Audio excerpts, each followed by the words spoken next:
श्री गणेशाय नमः, श्री सरस्वत्यै नमः, श्री गुरुभ्यो नमः, श्री मातृपितृभ्यो नमः, श्री कुलदेवताभ्यो नमः.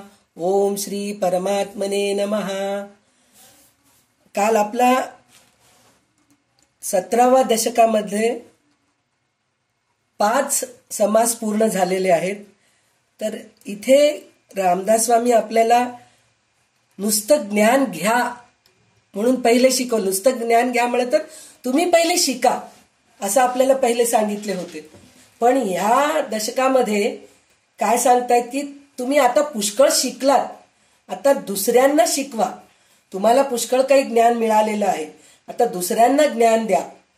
ह्या पद्धतीने ते आपल्याला आता समजवत आहेत. तर आतापर्यंत आपण काय म्हणतात श्रवण निरूपण असे बरेचसे हे बघितलो, शिवशक्ती म्हणून बघितलो, अजपा बघितलो.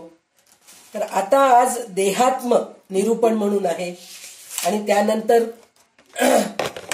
तत्वलक्षण म्हणून आहेत. असे बरेचसे आपल्याला पुन्हा पहिले जे आहेत तेच आहेत, पण आता कसं सांगतायत ते म्हणजे आतापर्यंत आपण शाळेत होतो इतके दिवस, म्हणजे 10वी झालं, डिग्री झालं, काय म्हणतात 11वी 12वी असं आपण सगळं शिकलेले आहोत. पण आता आपल्याला काय करायचंय, टीचर ट्रेनिंग घेतोय. आता सध्या आपण टीचर ट्रेनिंगच्या ह्याच्यामध्ये आहोत. तर टीचर ट्रेनिंग मध्ये पोरांना कसं शिकवायचं हे आता आपल्याला शिकवतायत. म्हणजे ह्या स्टेजवर आपण आलेले आहोत. तर त्याच्यासाठी म्हणून आता आपण हे देहात्म निरूपण काय आहे हे आपल्याला आता शिकायचं आहे. तर आज परत उषाच वाचणार आहे. तर उषा सुरू कर, मग आपण पुढचे झालं तर आज पूर्ण दशक संपूया, पण नाही जमलं तर बघू, स्वामींची इच्छा, सद्गुरूंची इच्छा, जसं होईल तसं सुरू कर.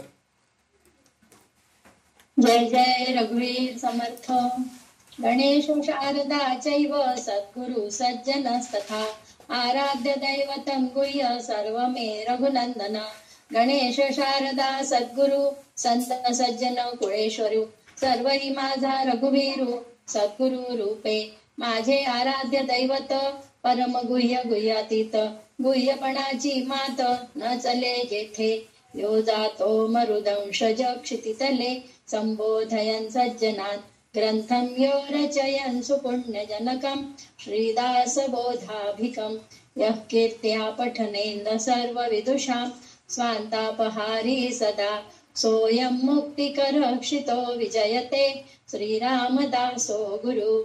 मला वाटते अंतरित्वा वसावे तुझ्या दासबोधासी त्वा बोधवावे. अपत्या परिपाववी प्रेमग्रासा महाराज या सद्गुरु रामदासा. ब्रह्मानंदं परमसुखदं केवलं ज्ञानमूर्ति द्वन्द्वातीतं गगनसदृशं तत्त्वमस्यादिलक्ष्यम् एकं नित्यं विमलमचलं सर्वधी साक्षिभूतं भावातीतं त्रिगुणरहितं सद्गुरुं तं नमामि. गुरु ब्रह्मा गुरुर्विष्णु गुरुर्देवो महेश्वरः गुरु साक्षात् परब्रह्म तस्मै श्री गुरुवे नमः. अनेन प्रियतां देवो भगवान् जानकीपति श्रीरामचन्द्र पूर्वेषाम् अस्माकं कुलदैवतं श्रोता वक्ता श्रीराम समर्थ. श्रीराम समर्थ. जय जय रघुवीर समर्थ. दशक 17वा समास 6वा देहात्म निरूपण. आत्मदेहामध्ये असतो नाना सुख दुःखे भोगितो शेवटी शरीर सोडून जातो एकाएकी श्रीराम. शरीरी शक्ती तारुण्यपणी नाना सुखे भोगी प्राणी अशक्त होता वृद्धपणी दुःखे भोगी श्रीराम. मरावे ना ऐसी आवडी हात पाय खोडून प्राण सोडी नाना दुःखे अवघडी वृद्धपणी श्रीराम. देह आत्म्यांची संगती काही एक सुख भोगती चरफडून जाती देहांत काळी श्रीराम. ऐसा आत्मा दुःखदायक एकांचे प्राण घेती एक आणि शेवटी निरर्थक काहीच नाही श्रीराम. ऐसा 2 दिसांचा भ्रम त्यास म्हणती परब्रह्म. नाना दुःखांचा संभ्रम मानून घेतला श्रीराम. दुःखी होऊन चरफडून गेले तेथे कोण समाधान झाले. काही एक सुख भोगिले तो सवेची दुःख श्रीराम. जन्मदारभ्य आठवावे म्हणे जे अवघे पडेल ठावे. नाना दुःख मोजावे काय म्हणती श्रीराम. ऐसी आत्मयाची संगती नाना दुःखे प्राप्त होती. दैत्यवाने होऊन जाती प्राणी मात्र श्रीराम. काही आनंद काही खेद जन्मवरी पडिला संबंध. नाना प्रकारी विरुद्ध तडातोडी श्रीराम. निद्रा काळी ढेकून पिसा नाना प्रकारी वळसा. नाना उपाये वळसा त्यास होय श्रीराम. भोजन काळी माशा येती नाना पदार्थ उंदीर नेती. पुढे त्यांचीही फजिती मांजरे करीती श्रीराम. वा चाम वा गोचिड गांधेले कानटे उदंड. एकास एक सरफड दोहीकडे श्रीराम. विंचू सर्प वाघ दिसे सुसरी लांडिगे माणसास माणसे. परस्परे सुख संतोषे एकही नाही श्रीराम. 84 लक्ष उत्पत्ती एकास एक भक्षिती. नाना पीडा दुखणी किती म्हणून सांगावे श्रीराम. ऐसी अंतरात्म्याची करणी नाना जीव दाटले धरणी. परस्परे संहारणी एक एकाची श्रीराम. अखंड रडती चरफडती विवळो प्राण देती. मूर्ख प्राणी त्यास म्हणती परब्रह्म श्रीराम. परब्रह्म जाणार नाही कोणास दुःख देणार नाही. स्तुती निंदा दोन्ही नाही परब्रह्मी श्रीराम. उदंड शिव्या दिधल्या तितुक्या अंतरात्म्यास लागल्या. विचार पाहता प्रत्यय आल्या यथा तथ्य श्रीराम. दगडीचा बटकीचा लवंडीचा गधडीचा कुत्रीचा वोंगळीचा ऐसा हिशाब शिव्यांचा किती म्हणून सांगावा श्रीराम. इतुके परब्रह्मी लागेना तेथे कल्पनाची चालेना. तडातोडीच ज्ञान मानेना कोणी एकाशी श्रीराम. सृष्टीमध्ये सकळ जीव सकळांचे कैसे वैभव.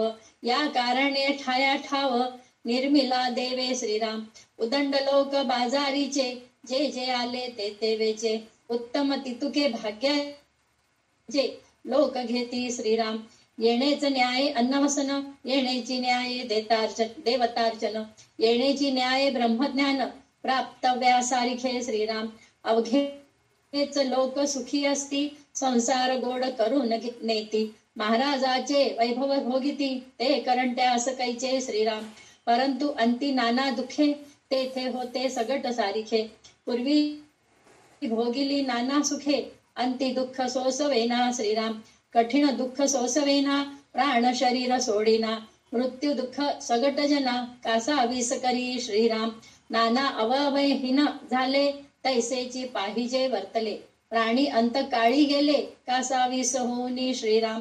रूप लावण्य अवघे जाते शरीर सामर्थ्य अवघे राहते. कोणी नसता मरते आपद आपदो श्रीराम. अंतकाळ दैन्यदीन सकळी कास तत्समान.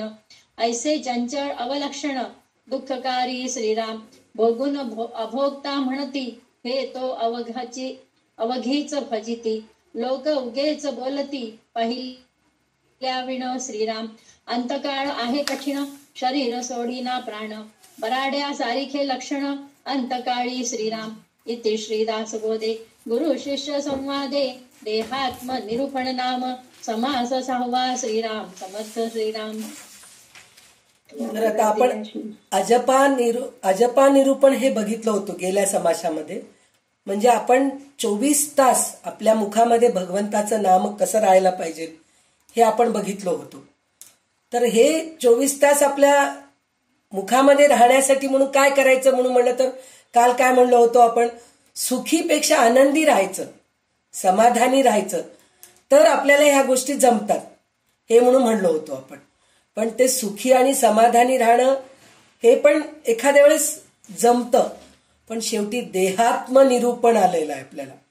देह आत्मा, देह आणि आत्मा मिळून देहात्मा होत आहे. तर देहामध्येच आत्मा आहे, पण आपण त्या आत्म्याकडे दुर्लक्ष करून देहाकडे लक्ष देतो. म्हणजे त्या देहाचंच सारखं आपलं विचार चालू असतं. आपल्या देहाचं म्हणल्यापेक्षा आपल्या देहाचं तर विचार चालूच असतं. म्हणजे पोट बरोबर नाहीये, हातच दुखतंय, बोटाचं संधिवातच झालंय, मला डोकंच दुखतंय, काही नाहीतरी डोक्याचे केस पांढरे झालेत, त्याला हिरडे लावलो नाही किती दिवस झाले, म्हाताऱ्यासारखंच दिसू लागलो, हे असे काय काय की विचार आपल्या डोक्यामध्ये असतात. म्हणजे ह्या सगळ्या गोष्टीतून आपल्याला बाहेर निघायचंय, हे ह्या समासामध्ये सांगायचंय. म्हणजे मी हे उदाहरण म्हणून सांगितलंय. काय सांगितलंय की डोक्याचं म्हणजे केसांच्या बद्दल म्हणतेय, अंग दुखणं, डोकं दुखणं, हे सगळं विचार करतोय. पण देहाला नातेवाईकांचे पण दुःख असतात आपल्याला. म्हणजे बहिणीचं दुःख असतं, भावाचं दुःख असतं, आई वडिलांचं दुःख असतं, सासू सासऱ्यांचे दुःख. काय म्हणजे त्यांना बघून सुद्धा आपल्याला दुःख होत राहतं. अरे किती त्रास भोगतायत. काही लोकांची गरिबी बघून आपल्याला दुःख होतं, काही लोकांच्या शारीरिक त्रासाचं दुःख होतं, काही लोकांच्या बोलण्याने दुःख होतं आपल्याला. म्हणजे हे दुःख जे आहे ना, देहाला आहेच आहे.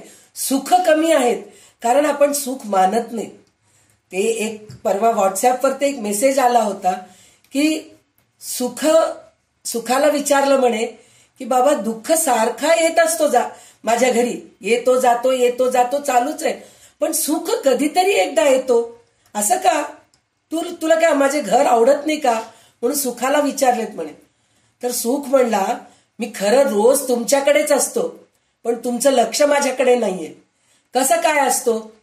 तर साधारण गोष्ट, आज मला देवाला पूजा करताना चांगली फुले मिळालीत मला. आता रंजनाताई म्हणल्यासारखं दुर्वा किती छान मिळतात हो तुमच्याकडे, फ्रेश मिळतात. गुलाबाला बघून, तुम्हाला बघून आम्हाला फ्रेश वाटतं म्हणून. तसं आज दुर्वा मिळाले ना, आज काय सुंदर दुर्वा मिळाले, हे आनंदच आहे ना. चांगलं ताजे दुर्वा मिळालेत, गुलाबाचे छान ताजे फुलं मिळालेत, शेवंतीचे फुलं ताजे मिळालेत, हे चांगलंच आहे ना. म्हणजे हे एक आनंदच आहे. पण त्या गोष्टीत आपण आनंद, हे रुटीन आहे असं वाटतं आपल्याला, ह्याच्यात काय मोठं पण आहे असं वाटतं. आणि आज छान जेवायला छान मिळालं. आणि सगळ्यात महत्वाची गोष्ट, देवा मी जेवतोय, आज रोज जेवतोय, ते अन्न छान जिरतंय, मला जिरून अन्न पचन होतंय आणि मी हेल्दी आहे, खूप चांगली आहे, हे विचार करून आपण आनंदी राहू शकतो. किंवा आज मी बोलले आणि समोरचा माणूस कोणीतरी त्या गोष्टीचा आनंद मानून, अगं तुझ्याकडे आज मी आले, किती छान वाटलं मला म्हणून म्हणलं, तर किती त्याच आपण म्हणजे एकाला आनंद दिलो ना. या गोष्टीकडे आपलं लक्षच राहत नाही. आपल्याला जे दुःख येतात ना, त्याच गोष्टीकडे आपलं लक्ष राहतं. आज पाणीच आलं नाही, आज का अंबाली उशिरा आली, चहामध्ये साखरेचं कण जास्त पडलं, आल्याचं थोडं कमी झालं, किंवा भाजीमध्ये मीठच जास्त झालं, आज चवच नाहीये, स्वयंपाकीण आली, पोळ्यात चांगलं केली नाही. म्हणजे हे सगळ्या गोष्टी आपण नकारात्मक गोष्टी विचार करत राहतो ना, त्याच्यासाठी म्हणून देहाकडून आत्म्याला पण दुःख होतो. तर इथे हे उदाहरण आपल्याला बरोबर कळतं. पण रामदास स्वामींनी काय काय उदाहरण दिलेले, त्यांनी म्हणले आपण जेवायला बसतो, म्हणजे आजकाल आपल्याला स्वच्छता खूप झाली आपल्याला. म्हणजे डस्टिंग करा, नामकं करा, ते काय फ्रेशनर मारा तुम्ही घरामध्ये, डास येऊ नये म्हणून काहीतरी ते केमिकल्स वापरणं, हे सगळ्या गोष्टी आपण करतो. पण त्या काळात तसं नव्हतं ना. माशा म्हणजे आषाढ मास आलं की माशा आलेत म्हणत तरच कळत होतं की आषाढ मास सुरू झाले म्हणून. म्हणजे इतके माशा आहे, म्हणजे त्यांचं गुणधर्मच आहे, माशांचं गुणधर्मच आहे. उंदरांचं घरामध्ये राहणं त्यांचं गुणधर्मच आहे.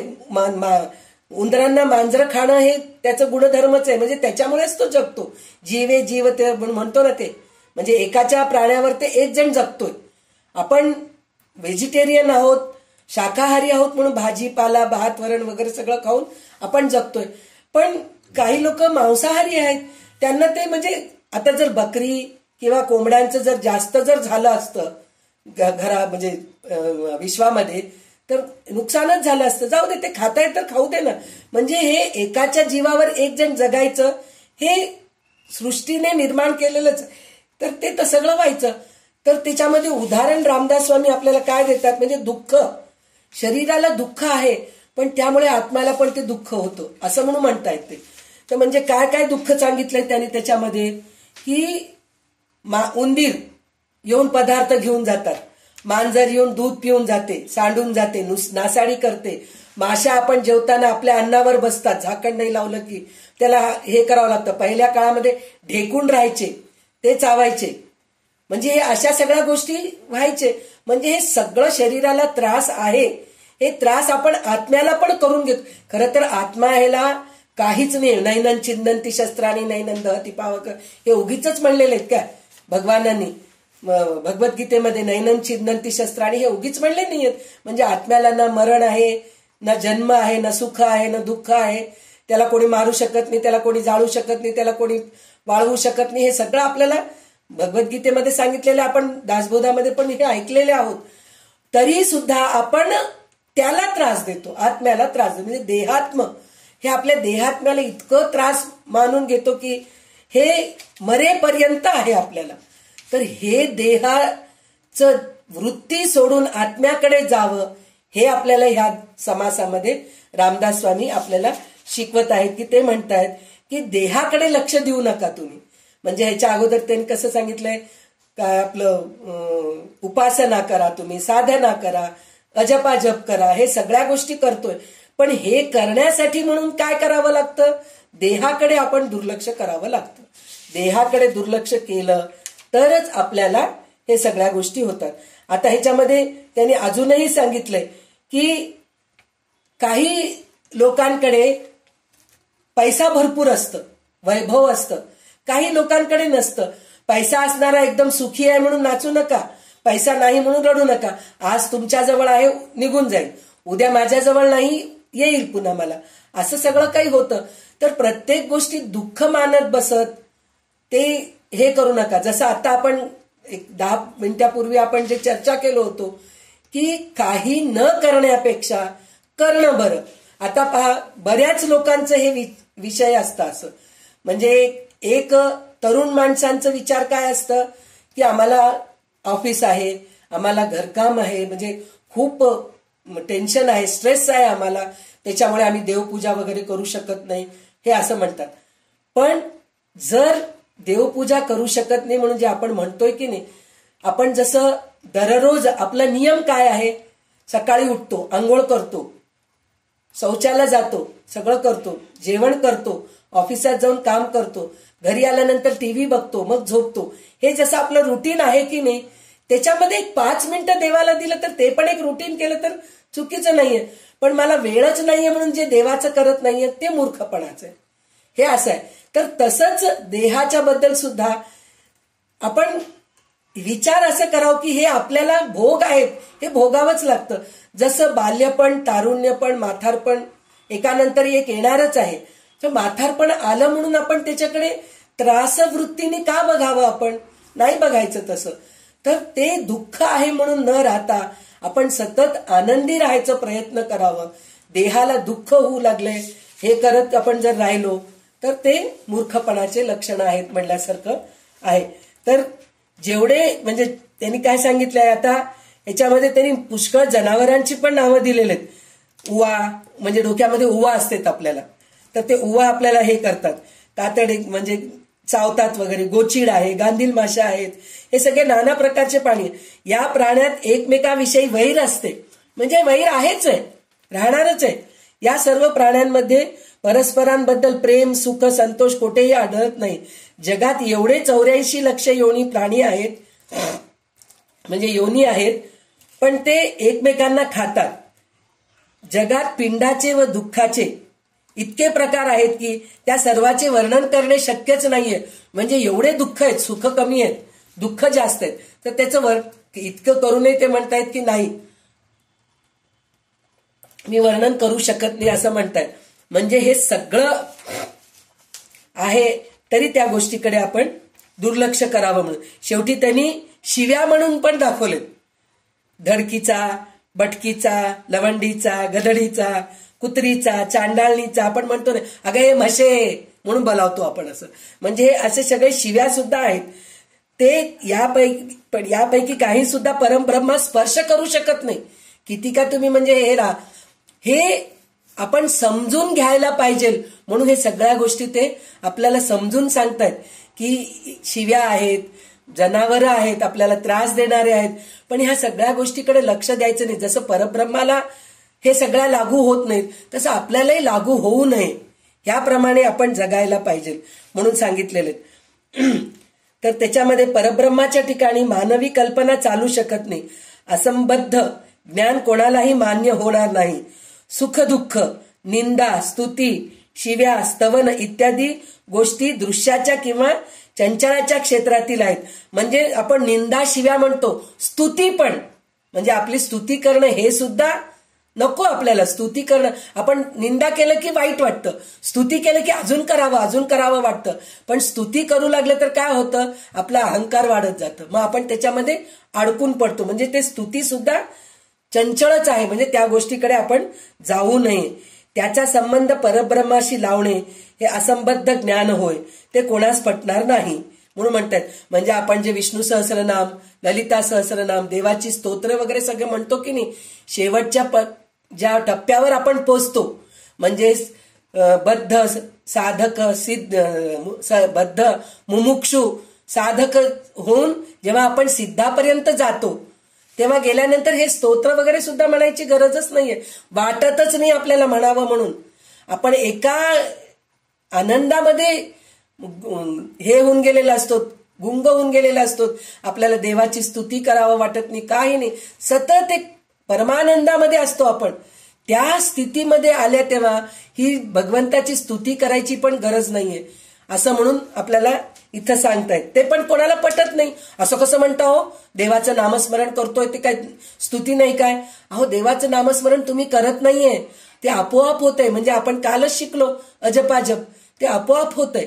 म्हणजे हे बोलणारा पण तिथं राहत नाही, जो असतो की नाही आत्मनिवेदन. नवविधा भक्तीमधलं जे शेवटचं भक्ती आहे आत्मनिवेदन, म्हणजे तिथं बोलायला काही शब्दच नाही, एकदम शांत.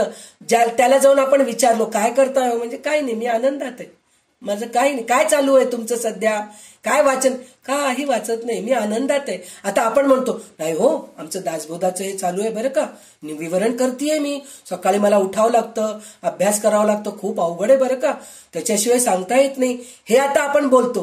पण काही दिवसानंतर जर आपण ह्याच्यामधून मुरून गेलो, आपली स्थिती पण अजपाच्या स्थितीला गेली, तर त्यावेळेस कोणी येऊन आपल्याला विचारलं काय करतोय, काही करत नाही, शांत आहे मी, हे उत्तर असतं आपलं. तर त्या स्थितीला तुम्ही या, हे देहात्म मध्ये गुरफटून राहू नका, हे या समासामध्ये त्यांनी थोडक्यात समजून सांगितलेलं आहे. आणि ते म्हणतायत की बाजार भरला म्हणजे पुष्कळ लोक बाजारात येतात, त्यापैकी बहुतेक माणसे असे असतात की जो काही माल विकायला आला असेल तो ते विकत घेतात, परंतु त्याच्यापैकी जे भाग्यवान असतात तेच तेवढे उत्तम वस्तू घेऊन जातात. म्हणजे आपण बाजार भरलेलं असतं, काही काही वेळेस काय होतं, आपण बाजारात जातो ना, तर चांगले वस्तू पहिले निघून गेलेले असतात, उरलेले सुरलेले आपल्यासाठी राहतात, असं होऊन जातं. तर ते कशासाठी होतं, तर जो जाणता आहे, जो शाणा आहे, तो पहिला येतो, पहिले येऊन काय करतो, चांगल्या चांगल्या वस्तू उचलून निघून घेऊन जातो. भाजीपाला म्हणा, काही म्हणा, अशा गोष्टी पटकन उचलून तो घेऊन जातो ना. आपल्याला काय, जाऊ दे, वेळ मिळाला तेव्हा जाऊत म्हणून आपण जातो. तर हे पण असंच आहे, तुम्ही लवकर लवकर शिका चांगलं काही, म्हणजे त्यापैकी तेवढेच भाग्यवान उत्तम वस्तू घेऊन निघून जातात. त्याचप्रमाणे या संसाराच्या बाजारात बहुजन समाज प्रपंचाच्या मागे धावतो, पण थोडी पुण्यवान माणसे भगवंताच्या नादी लागून त्यांची प्राप्ती करून घेतात. म्हणजे आपण सर्वसाधारण माणसं प्रपंचामध्येच गुरफटून राहतो. म्हणजे आपण भगवंताकडे जायचा, अजून वेळ आहे, अजून वेळ आहे, अजून वेळ आहे करून आपण वेळ घालत बसतो. पण जे खरं ज्ञानी आहेत ते प्रपंच करत करत सुद्धा भगवंताच्याकडे जात असतात. म्हणून सांगतायत ते अन्न वस्त्र देवपूजा आणि ब्रह्मज्ञान याच्या बाबतीत हाच न्याय लागू पडतो. माणसाचे अन्न वस्त्र, त्याच्या हातून घडवणारे देवतार्चन आणि त्यास प्राप्त होणारे ब्रह्मज्ञान या तिन्ही गोष्टी नियतीवर अवलंबून असतात. म्हणजे काय, आपण सगळं करायचं पण शेवटी भगवंतावर सोडायचं, नियतीवर सोडायचं. माझे प्रयत्न मी करतोय, भगवंत जेव्हा आपल्याला जे द्यायचे तेच देतो, तसं म्हणून आपण सगळं काही करत राहावं. जगात सगळे लोक सुखी असतात, आपला संसार जसा असेल तसा ते गोड करून घेतात, परंतु महाराजे जे वैभव भोगतात ते काही करंट्याच्या वाट्यास येत नाही. म्हणजे सगळ्यांना सगळं आहे, पण काही जे सुखसुविधा आनंद जे आहे ते काही नशीबवान भाग्यवान लोकांना असतं, केल्या जन्माचे पुण्याही असतं, त्याच्यामुळे ते जे सुख आहे ते आपल्या नशिबात नाही, करंट्यास नाहीये असं म्हणून म्हणतात. त्याचं कारण काय? गेल्या जन्माचे पाप पुण्याचं भोग ह्या जन्मी आपल्याला मिळत असतो. म्हणून माणसाला शेवटी अनेक प्रकारची दुःखे भोगावी लागतात. सर्व माणसांना ती सारख्या स्वरूपात भोगावी लागतात. आयुष्यात आधी सुखे भोगलेली असल्यामुळे अंतकाळी होणारी दुःखे सोसवत नाही, कठीण दुःखे सोसवत नाही आणि प्राण तर जाता जात नाही. अशा रीतीने मरणाच्या काळाचे दुःख सर्व लोकांना सारखेच कासावीस करून सोडवते. कशासाठी सोडवते? कासावीस कशासाठी करवते? भगवंताचं नामस्मरण आपल्या मुखात नसतं. अनायासेन मरण म्हणून म्हणतो ना आपण, देहांते तव सानिध्यम देही मे परमेश्वर. तर देहांते तव सानिध्यम पाहिजे म्हणजे देहाच्या अंतकाळी तुझं सानिध्य माझ्याजवळ पाहिजे म्हणून म्हणलं तर ते पहिल्यापासून ती सवय असलं तर ते येईल. ते नाहीच, आपल्याला पहिल्यापासून ती सवय नाहीये. मरताना देवाचं नाव ये म्हणजे कुठून येणार? येत नाही. मग ते जीव कासावीस होणारच आहे, जीव जाताना त्रास होणारच आहे. म्हणून आपण सतत नामस्मरण, भगवंताचं हे करणं, देहाकडे दुर्लक्ष करणं. मरताना सुद्धा आपलं देहाकडेच लक्ष असतं. फार क्वचित लोक. आता परवाचीच गोष्ट आहे, 8 दिवसाखालचीच गोष्ट. मला वाटतं आज मंगळवार आहे, हो मंगळवारीच वाटतं. आमच्या हैदराबादमध्ये ओल्ड सिटीमध्ये, हैदराबादच्या ओल्ड सिटीवर जुन्या शहरामध्ये उपुगुडा म्हणून एक क्षेत्र आहे. त्याच्यामध्ये भटजी बाबूचं मठ आहे. याच्या अगोदर आपण सगळे चरित्र सांगत होतो ना, संत सद्गुरूंचे चरित्र सांगत होतो. तर त्यावेळेस माझी मैत्रीण चित्रा म्हणून आहे, ती भटजी बापू महाराजांची हे आहे, अनुग्रह घेतलेली आहे ती. तर तिथं ती जात असते दरद्वार. तिथं भटजी बापूच्या मठामध्ये एकादशीच्या दिवशी, दुसऱ्या दिवशी, द्वादशीच्या दिवशी हे होतं, म्हणजे अन्नदान होतं. शेकडो लोक येऊन जेवून जातात तिकडं. तर तिथं जे मठाधिपती आहेत, भगवान महाराज म्हणून आहे त्यांचं नाव, तर ते जवळजवळ 3 वर्षापासून आजारी आहेत. आजारी आहेत म्हणजे अंथरुणावर खिळलेले नाहीयेत, पण मधून मधून त्यांना ते आजारपण काय म्हणलं तर ते ऑक्सिजन कमी होत होतं त्यांचं मधून. मग त्यांना ऑक्सिजन चढवावं लागत होतं. असं काही चालू होतं 3 वर्षापासून. तर आता या 15 दिवसामध्ये थोडं जास्तच झालं होतं त्यांना. आणि एकादशीच्या दिवशी रात्रीपासून तर खूपच जास्त झालं त्यांना. तर ते झाल्यानंतर सुद्धा ते शरीराचा त्रास लक्ष दिले नाही तिकडं. ते भगवंताला एकच मागत होते की भगवंता उद्या एकादशी, आज एकादशी आहे, उद्या सगळे लोक प्रसादाला येतात आपल्याकडे, तर प्रसाद घेऊन गेल्यानंतर मला तुझ्यामध्ये विलीन करून घे.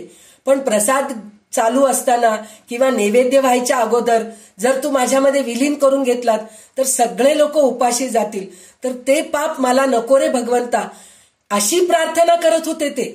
म्हणजे हे मी काल ऐकले, माझी मैत्रीण त्यांच्यावर ते श्रद्धांजली लिहिलेली आहे, तर ती लिहिलेलं पाठवली आहे. तर ती त्याच्यामध्ये सांगितली की ते असं म्हणत होते. आणि पूजा करायच्या वेळेस जेव्हा अभिषेक चालू होतं तर त्यावेळेस ते अंथरुणावर बसून त्यांना सगळं कळतंय. म्हणजे आता ही वेळ आता अभिषेकाची आहे, ही वेळ नैवेद्याची आहे, ही वेळ म्हणजे अलंकाराची वेळ आहे. त्यावेळेस जे जे मंत्र म्हणतात, आता अभिषेक करताना रुद्र म्हणतात, तर ते स्वतः अंथरुणावर बसून रुद्र म्हणत होते. अलंकार करताना जे मंत्र म्हणत होते ते मंत्र म्हणत होते. मग नैवेद्य घेऊन जाऊन तिथं नैवेद्य ठेवल्यानंतर नैवेद्याचं प्राणाय स्वाहा, अपानाय स्वाहा, उदानाय स्वाहा हे सुद्धा मंत्र म्हणून टाकले. ते म्हणल्यानंतर मग सगळ्या ब्राह्मणांना तीर्थ द्यायला लावले. म्हणजे जे जे ब्राह्मण बसतात ना जेवायला, तर त्यांना सगळ्यांना तीर्थ द्यायला लावले. मग स्वतः तीर्थ घेतले, तीर्थ घेऊन डोळे झाकले, प्राण सोडले नाही ते. मग ब्राह्मणांचं जेवण झाल्यानंतर त्यांचं इथं प्राण गेलं. हे कशामुळे झालं? तर हे पहिल्यापासून त्यांना ती सवय आहे. म्हणून देहांते तव सानिध्यम देही मे परमेश्वर, ही स्थिती त्यांना ती आलेली आहे. आपल्याला असं कर म्हणलं तर होतं का? का होत नाही? नक्की होतं, पण त्याच्यासाठी आपल्याला तितकं सवय लावायला लागते. आपल्या शरीराला झोपताना, जेवताना, प्रत्येक कालच आपण सगळं म्हणलो होतो ना, जेवतानाची मंत्र म्हणायला पाहिजे, झोपतानाचे मंत्र म्हणायला पाहिजे, आंघोळ करतानाचे मंत्र म्हणायला पाहिजे, देवपूजा करताना, सकाळी उठल्यावर हे सगळं कशाला करायचं? म्हणजे प्रत्येक क्षणात आपल्या मुखामध्ये भगवंताचं नामस्मरण, देवाची स्तुती हे व्हायला पाहिजे. तरच ह्या गोष्टी सगळ्या होऊ शकतात, नाहीतर ह्या सगळ्या गोष्टी होऊ शकत नाहीत. तर त्याच्यासाठी म्हणून देहात्मवृत्ती आपली बदलायला पाहिजे. म्हणजे आपण देहाकडे लक्ष न देता परमेश्वराकडे लक्ष द्यायला पाहिजे. हे सगळ्यात महत्वाचं आहे. म्हणून आपल्याला रामदास स्वामी, तर मी म्हणले ना, आता आपण टीचर ट्रेनिंगच्या ह्याच्यामध्ये आहोत, तर आपण हे सगळं आपण आता कोणाला तरी शिकवायचं आहे, ह्या पद्धतीने आपण शिकायला पाहिजे. कारण काय, आपण शिकायचं म्हणून म्हणलं तर हा पुरे, आपल्यापुरतं आपल्याला ज्ञान मिळालं ना पुरे, एवढं मिळालं पुष्कळ झालं, ह्याच्याहून जास्त काही घ्यायची गरज नाही. पण आपल्याला दुसऱ्यांना कोणाला काहीतरी सांगायचंय. आता माझ्या अनुभवावरूनच मी सांगते, ह्याच्या अगोदर मी दासबोध पुष्कळदा वाचलेली आहे. म्हणजे मी अहंकारामुळे म्हणत नाहीये पुष्कळदा वाचलं, हो माझे पुष्कळ पारायण झालेत असं म्हणत नाहीये, वाचनात येऊन गेलेलं आहे. म्हणजे दासबोध पुष्कळदा पारायण झालेले आहेत, दासबोधावरचे प्रवचन मी पुष्कळ ऐकलेली आहे, सगळं काही केलेली आहे. पण त्यावेळेस थोडं डोक्यात शिरलं नव्हतं, ह्या कानातून ऐकले, ह्या कानातून सोडून दिले. पण आता जेव्हा हे दासबोध वाचतीये, दासबोधाचा अभ्यास करतेय, ते कशासाठी करतेय? कोणाला तरी सांगायचंय, कोणाला तरी समजवायचंय मला. तर त्यांना समजवण्यासाठी मी कसं शिकायला पाहिजे हे मी विचार करून मी शिकतेय. तर त्याच्यासाठी मला थोडं जास्त मेहनत करावं लागतं. तर हे मेहनत करावं लागतं कशासाठी? दुसऱ्यांना सांगायचंय म्हणून. तर दुसऱ्यांना सांगायचंय म्हणून जेव्हा आपण मेहनत करतो ना, तर तेव्हा अजून जास्त आपल्यावर प्रभाव पडतं आणि त्याचं आपल्या ज्ञानामध्ये पण जास्त भर पडतं आणि शरीराकडे पण दुर्लक्ष होतं. म्हणूनच रामदास स्वामी आपल्याला आता दुसऱ्यांना शिकवायचा प्रयत्न करा हे आपल्याला सांगत आहेत. तर ह्याच्यासाठी म्हणून आपण प्रत्येक समाज जे आपण आता ऐकतोय, तर ते हे फक्त आपल्यासाठी नाही, दुसऱ्यांना पण आपल्याला सांगायचंय. ह्या वृत्तीने आपण जर शिकत गेलो तर आपल्याला नक्कीच, जसं आता आपण ते भगवान महाराजांच्या बद्दल ऐकलो की त्यांच्या शेवटच्या क्षणाला त्यांनी, म्हणजे त्यांची इच्छा काय होती, ब्राह्मणांचं जेवण व्हायला पाहिजे, ब्राह्मणांचं जेवण झाल्यानंतर माझं जीव गेलं, मी तुझ्यामध्ये विलीन झालो तर मला दुःख होणार नाही, पण त्याच्या आधी ते होऊ देऊ नको म्हणून ते प्रार्थना केले आणि ते भगवंत ऐकले त्यांचं. म्हणजे ब्राह्मणांना उपाशी ठेवले नाहीत. म्हणजे विचार करा, ती म्हणाली त्यांचं जे अंतिम यात्रा निघाली, पुष्पाचं वर्षाव म्हणे पूर्ण. ते मठ जे आहे ना, खूप मोठं मठ आहे, मला वाटतं 1 एकरच्या जवळपास, 1-2 एकरच्या जवळपास असेल ते मठ, म्हणजे मला तेवढं पक्क माहित नाही, म्हणजे तेवढं मोठं मठ आहे. तर ते पूर्ण फुलांनी भरलेलं होतं म्हणे. म्हणजे इतके लोक आले, वस्त्र घेऊन आले म्हणे त्यांच्यासाठी, शॉल वगैरे घेऊन आले, फुलांचे हार, फुलं असं घेऊन आले. म्हणजे असं मृत्यू व्हायला पाहिजे. जसे माझे सद्गुरू वाकनीस काका, त्यांचंही तसंच झालं. ते सुद्धा तेच म्हणाले, माझ्या शरीराला त्रास होतोय असं आम्हाला वाटत होतं. वाकनीस काकांना किती त्रास होतोय, त्यांना चालता येत नाहीये, त्यांना स्वतः उठता येत नाहीये, खाऊ घातलं तर गिळता येत नाहीये, काय परिस्थिती झाली, इतक्या संत माणसाला असं काय व्हावं असं आम्हाला वाटत होतं. पण ते म्हणत होते मला काहीच त्रास होत नाहीये, मी भगवंताच्या अनुसंधानामध्ये आहे म्हणून म्हणत होते, मी खूप आनंदी आहे, मी आता त्याच्या सानिध्यात आहे असं ते म्हणायचे. म्हणजे ही स्थिती यावं म्हणजे आपल्याला सतत आपलं देहाच्या बद्दलच विचार असतं, हे दुखतंय ते दुखतंय, हे त्रास होते, मला गिळायलाच येत नाही, मला खायलाच येत नाही, आपल्याला आता दात नाहीये, चकली खाता येत नाही, मला कुटून दे, चकली कुटून दे, त्याच्यात दही घाल, मी खाते. म्हणजे ही वृत्ती आपल्यामध्ये आहे. खाल्ला ना बाबा, इतकं 60 वर्ष बसून खाल्लोतच ना, चांगलं चकली कुटकुट कुटकुट करून दात घेऊन चांगलं खाल्लो. आता दात नाहीये तर खाऊ नका ना, जे तुम्हाला लिक्विड डाईट सांगितलं ते खा, तेच छान आहे म्हणून खा ना. नाही, ती वृत्ती नाही आपल्याला. म्हणजे माझ्या जिभेला, माझ्या जिभेचे चोचले पुरवायलाच पाहिजे, ही आपली वृत्ती आहे. म्हणून आपण देवापाशी जाऊ शकत नाही, देहामध्ये अडकलेले. म्हणून हे देहात्म निरूपण म्हणून आपल्याला इथं घेतलेलं आहे. तर ह्याच्यामध्ये सांगितलेलं थोडंफार मी सांगितले, पण मला जे समजलं ते मी तुम्हाला सांगायचा प्रयत्न केले. तर हे तुम्हाला समजलं तर चांगलंच आहे. पण ह्याच्यामध्ये अवघड गोष्टी आहेत. म्हणजे आता त्या काळच्या प्रमाणे म्हणजे उंदिराला असं म्हणून म्हणलेले आहेत, बरेचशा गोष्टी सांगितलेल्या आहेत त्यांनी की दरिद्र माणूस कसा असतो, श्रीमंत माणूस कसा असतो. आजकाल कोणीही गरीब नाहीये, दरिद्री नाहीये. तुम्ही साधं रिक्षा चालवणारा, भीक मागणाऱ्या जो सुद्धा मोबाईल आहे, त्याला दररोज मस्त जेवण पोटभर मिळतंय. कोणीही दरिद्री नाहीये. त्या काळात तसे दरिद्री होते म्हणून तसे उदाहरण होते. तर त्यांच्या उदाहरणातलं थोडेसे उदाहरण मी सांगितले आणि मला जे उदाहरण सुचले ते मी सांगायचा प्रयत्न केले. तर आपण आता हे देहात्म निरूपण काय हे शिकलो आपण. आता ह्याच्यानंतर जगज्जीवन निरूपण म्हणून आहे. तर हे जगज्जीवन निरूपण काय आहे हे सुद्धा आपण बघूया. आता चल सुरू कर. जय जय रघुवीर समर्थ. दशक 17वा, समास 7वा. जगजीवन निरूपण. मुळी उदक निवळ असते, नाना वल्ली मध्ये जाते. संग दोषे तैसे होते, आम्ल तीक्ष्ण कडवट. श्रीराम आत्मा आत्मापणे असतो, देह संगे विकारतो. स्वाभिमाने भरी भरतो, भलतीकडे. श्रीराम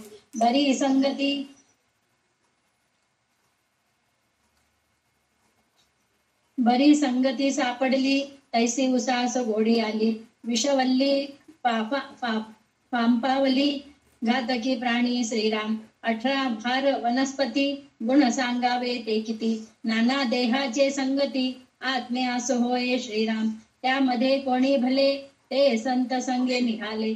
देहाभिमान सांडून गेले, विवेक वळे. श्रीराम उदकाचा नाशची होतो, आत्मा विवेके निघतो. ऐसा आहे प्रत्यय तो, विवेके पहा. श्रीराम ज्यास स्वहितची करणे, त्यास किती म्हणून सांगणे. हे ज्यांचे त्याने समजणे, सगळं काही. श्रीराम आपला आपण करी पुढावा, तो आपला मित्र जाणावा. आपला नाश करी समजावा, वैरी ऐसा. श्रीराम आपले आपण अनहित करावे, त्यास आडवे कोणे निघावे. एकांती जाऊन जिवे मारी आपणासी. श्रीराम जो आपला आपण घातकी, तो आत्महत्यारा पातकी. या कारणे विवेकी, धन्य साधू. श्रीराम पुण्यवंता सत्संगती, पापिष्टा असंगती. गती आणि अवगती, संगती योगे. श्रीराम उत्तम संगती धरावी, आपली आपण चिंता करावी. अंतरी बरी विवरावी, बुद्धी जाणत्याची. श्रीराम इहलोक आणि परलोक, जाणता तो सुखदायक. नेणत्या करिता अविवेक, प्राप्त होतो. श्रीराम जाणता देवाचा अंश, नेणता म्हणजे जो राक्षस. त्यामध्ये जे विशेष, ते जाणून घ्यावे. श्रीराम जाणता तो सकळा मान्य, नेणता तो अमान्य. नेणता होतो अमान्य, देणे करिता होई जे धन्य, तेची घ्यावे. श्रीराम साक्षपी शहाण्याची संगती, तेने साक्षपी शहाणे होती. आळसी मूर्खाची संगती, आळसी मूर्ख. श्रीराम उत्तम संगतीचे फळ सुख, अधम संगतीचे फळ दुःख. आनंद सांडून या शोक, कैसा घ्यावा. श्रीराम ऐसे हे प्रगट दिसे, जनामध्ये उद्दंड भासे. प्राणी मात्र वर्तत असे, उभये योगे. श्रीराम एका योगे सकळ योग, एका योगे सकळ वियोग. विवेक योगे सकळ प्रयोग, करीत जावे. श्रीराम अवचिते सांकडीत पडिले, तरी तेथून पाहिजे निघाले. निघून जाता झाले परम समाधान. श्रीराम नाना दुर्जनांचा संग, क्षणाक्षणा मनभंग. या कारणे काही रंग राखून जावे. श्रीराम शहाणा येतन त्यांच्या गुणे, पाहावो जाता काय उणे. सुख संतोष भोगणे, नाना श्लाघता. श्रीराम आता लोकी ऐसे आहे, सृष्टीमध्ये वर्तत आहे. जो कोणी समजून पाहे, त्यास घडे. श्रीराम बहुरत्न वसुंधरा, जाणो विचार करा. समजल्या प्रत्येवंतरा, माझी येतो. श्रीराम दुर्बळ आणि संपन्न, वेडे आणि वित्पन्न. हे अखंड दंडायमान, असताची असे. श्रीराम एक भाग्य पुरुष मोडती, एक नवे भाग्यवंत होती. तैसीच विद्या वित्पत्ती, होत जाते. श्रीराम एक मरे एक रीते मागुते भरते. भरते ही रीते होते, काळांतरी. श्रीराम ऐसी हे सृष्टीची चाली, संपत्ती दुपारची सावली, वयसा तरी निघून गेली, हळूहळू श्रीराम.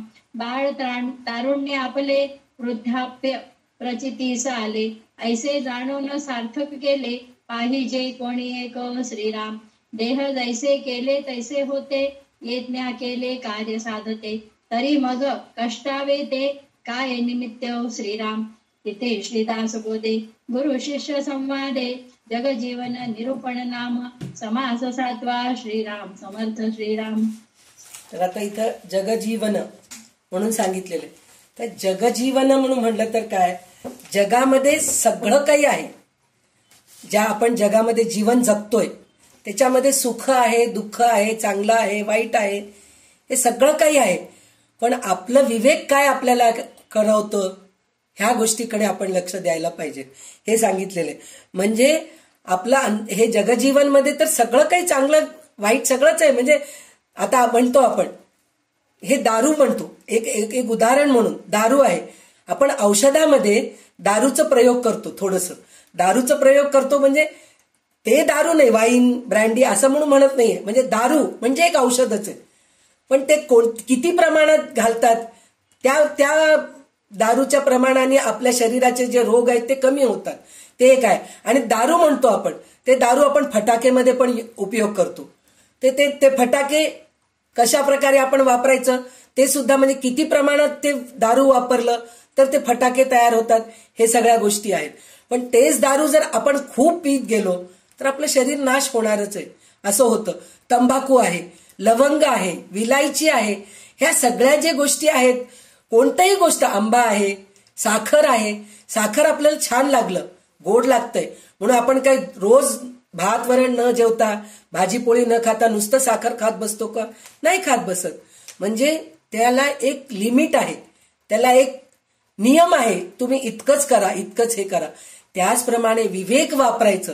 तर ह्याच्यामध्ये त्यांनी काय सांगितलेलं आहे, तर अंतरात्मा स्वच्छ शुद्ध आहे, देहाच्या संगतीने त्यास नाना प्रकारच्या सुखदुःख भोग घडतो.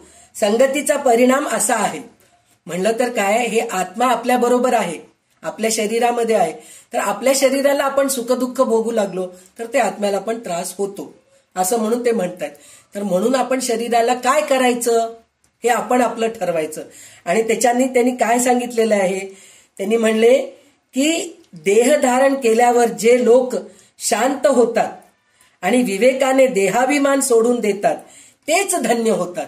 देहाभिमान सोडून देतात म्हणजे मी देह आहे ही वृत्ती सोडून मी आत्मा आहे, मी परमात्मा आहे, हे जर आपण विचार करत गेलो तर आपण सुखी होतो.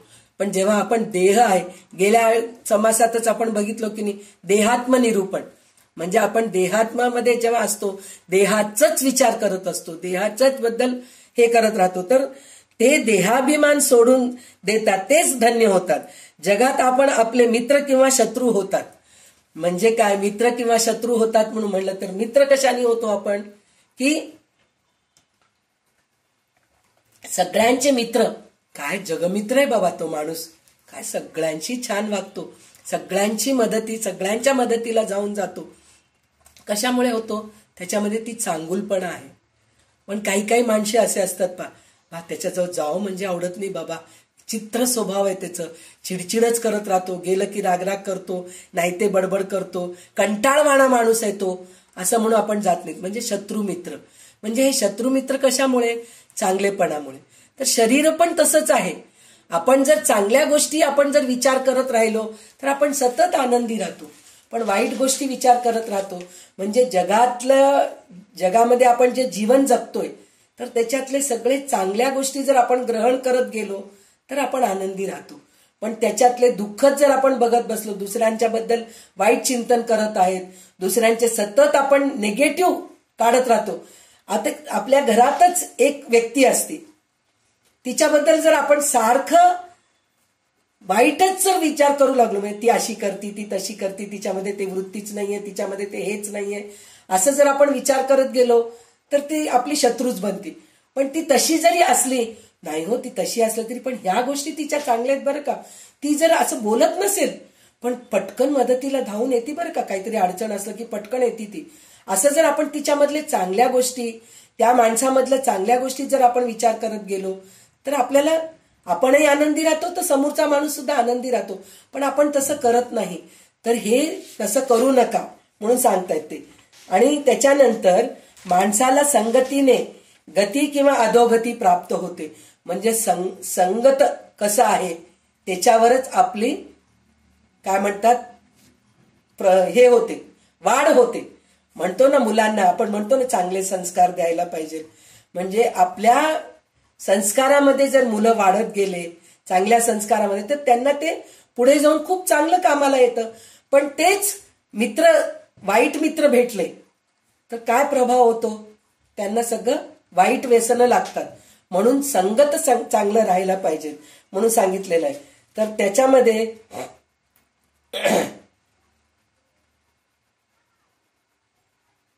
हे ध्यानात ठेवून माणसाने उत्तम संगत धरावी, त्याने आत्मचिंतन करावे, जाणतेपणा संपादन करावे आणि जीवनास धन्यता येईल त्याचाच स्वीकार करावा.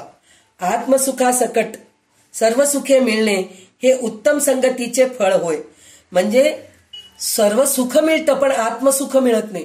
म्हणजे म्हणतात ना, आता ते एक गाणं आहे, म्हणजे काही लोकांना काय मऊ मऊ गादी असते, त्या गादीवर झोपून सुद्धा त्यांना झोप मिळत नाही.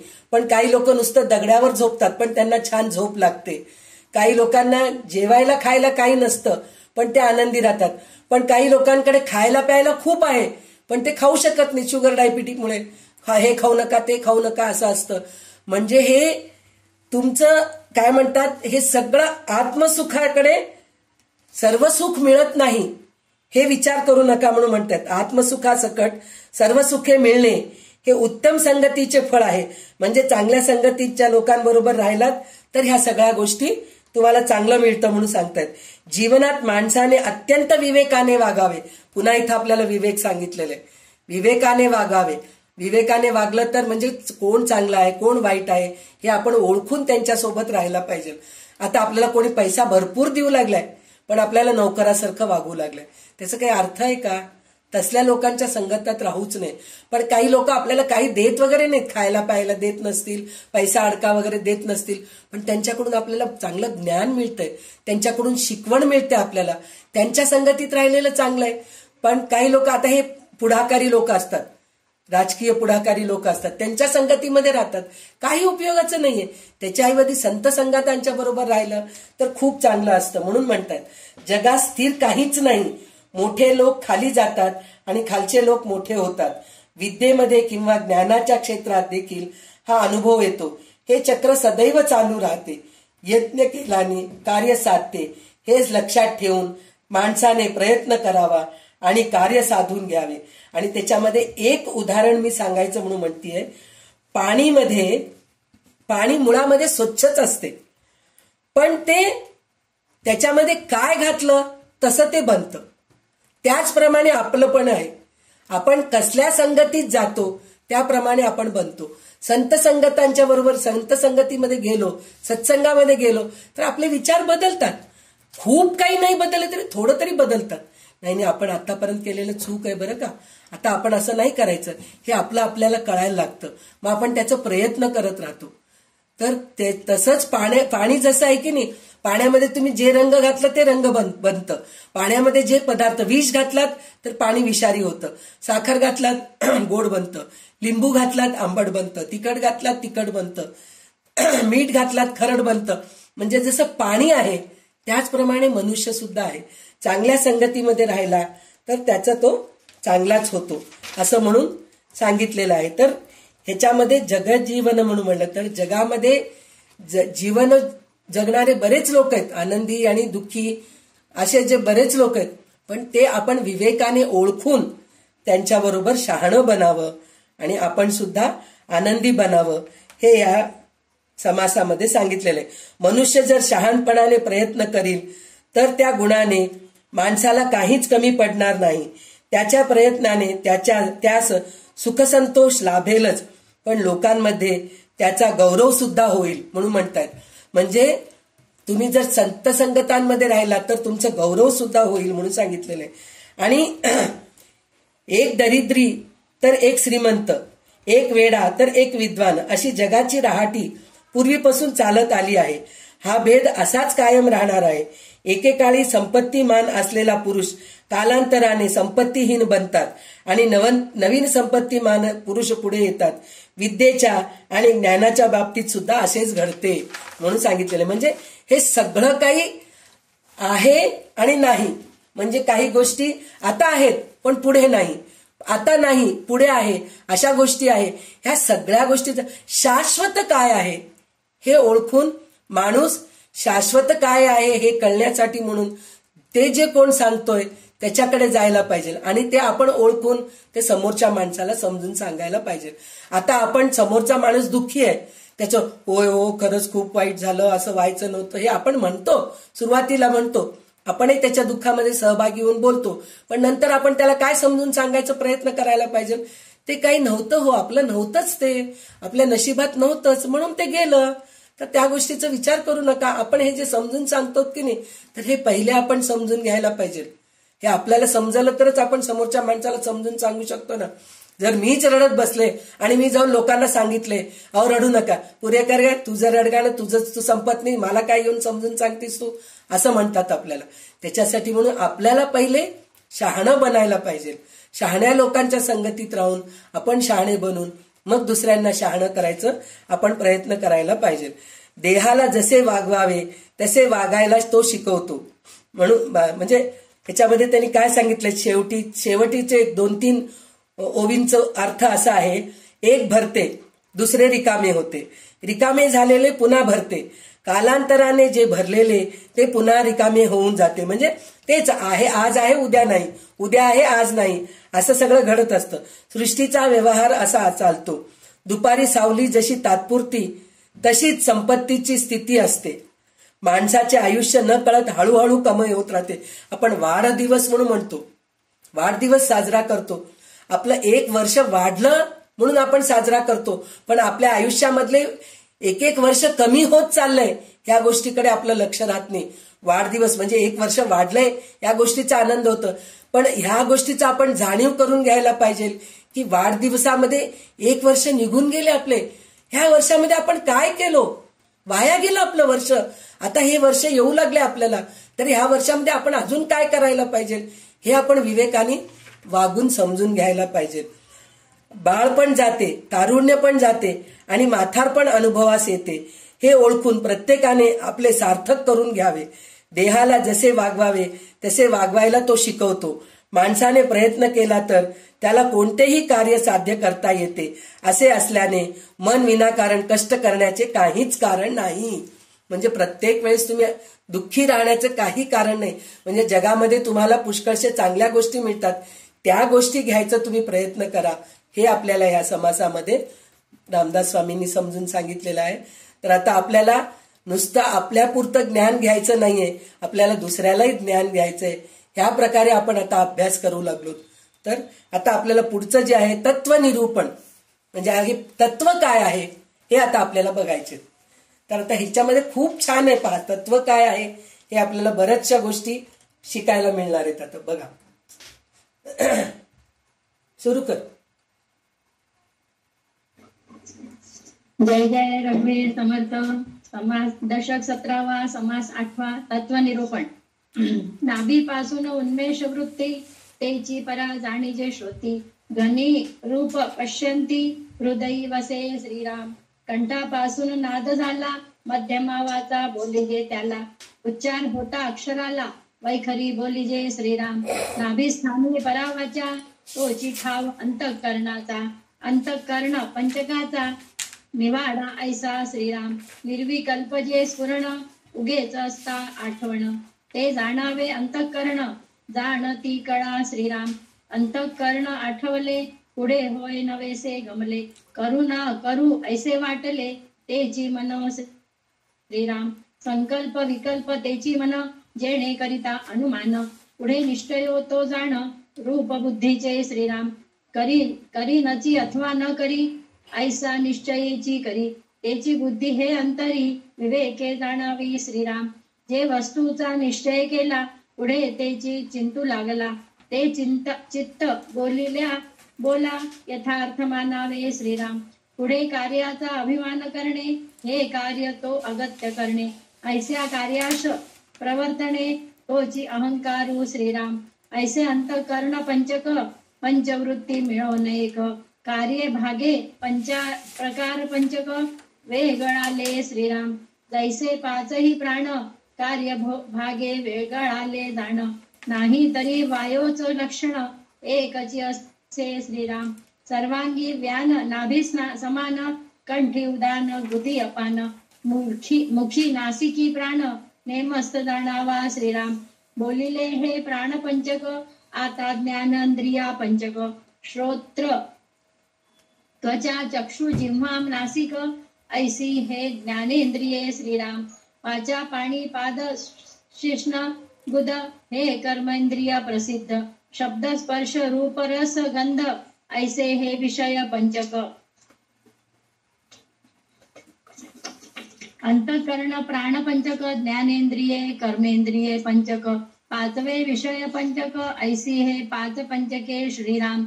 ऐसे हे 25 गुण, मिळून सूक्ष्म देह जाण.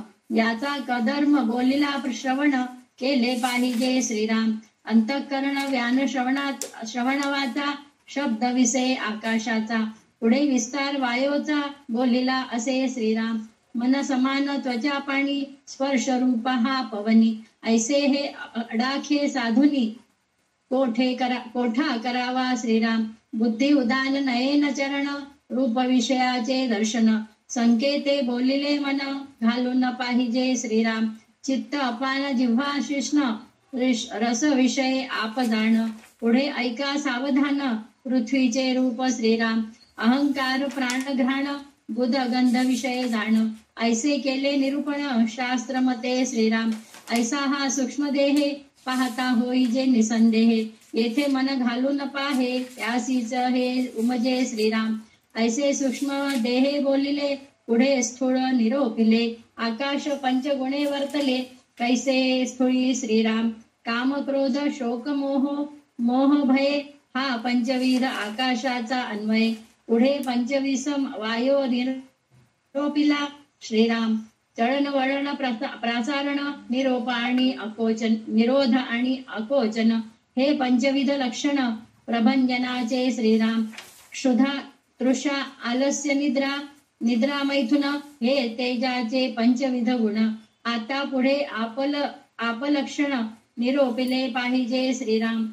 शुक्लित शोणित लाळ मूत्र स्वेद, हा पंचविध आपाचा भेद. पुढे पृथ्वी विशद, केली पाहिजे श्रीराम. अस्थिमाश्व त्वचा नाडी रोम, हे पृथ्वीचे पंचविध धर्म.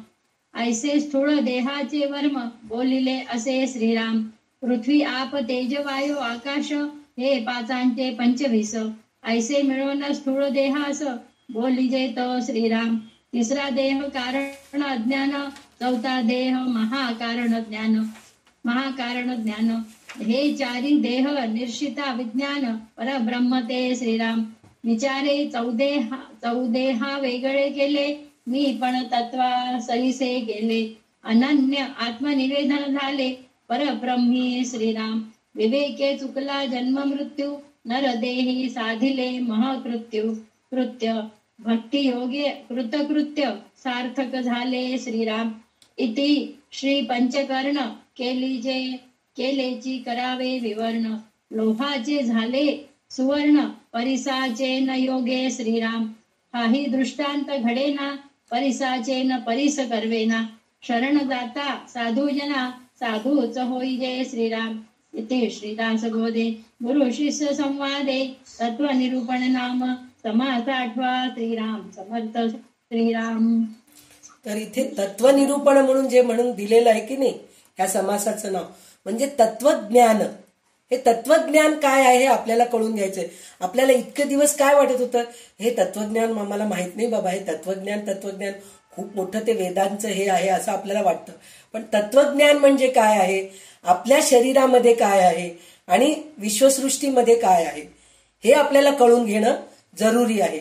तर त्याच्यामध्ये हे पंचमहाभूते हे जे आहेत हे स्थूल आहे, आणि सूक्ष्म काय आहे तर सूक्ष्म देहाचं 25 तत्व आहेत.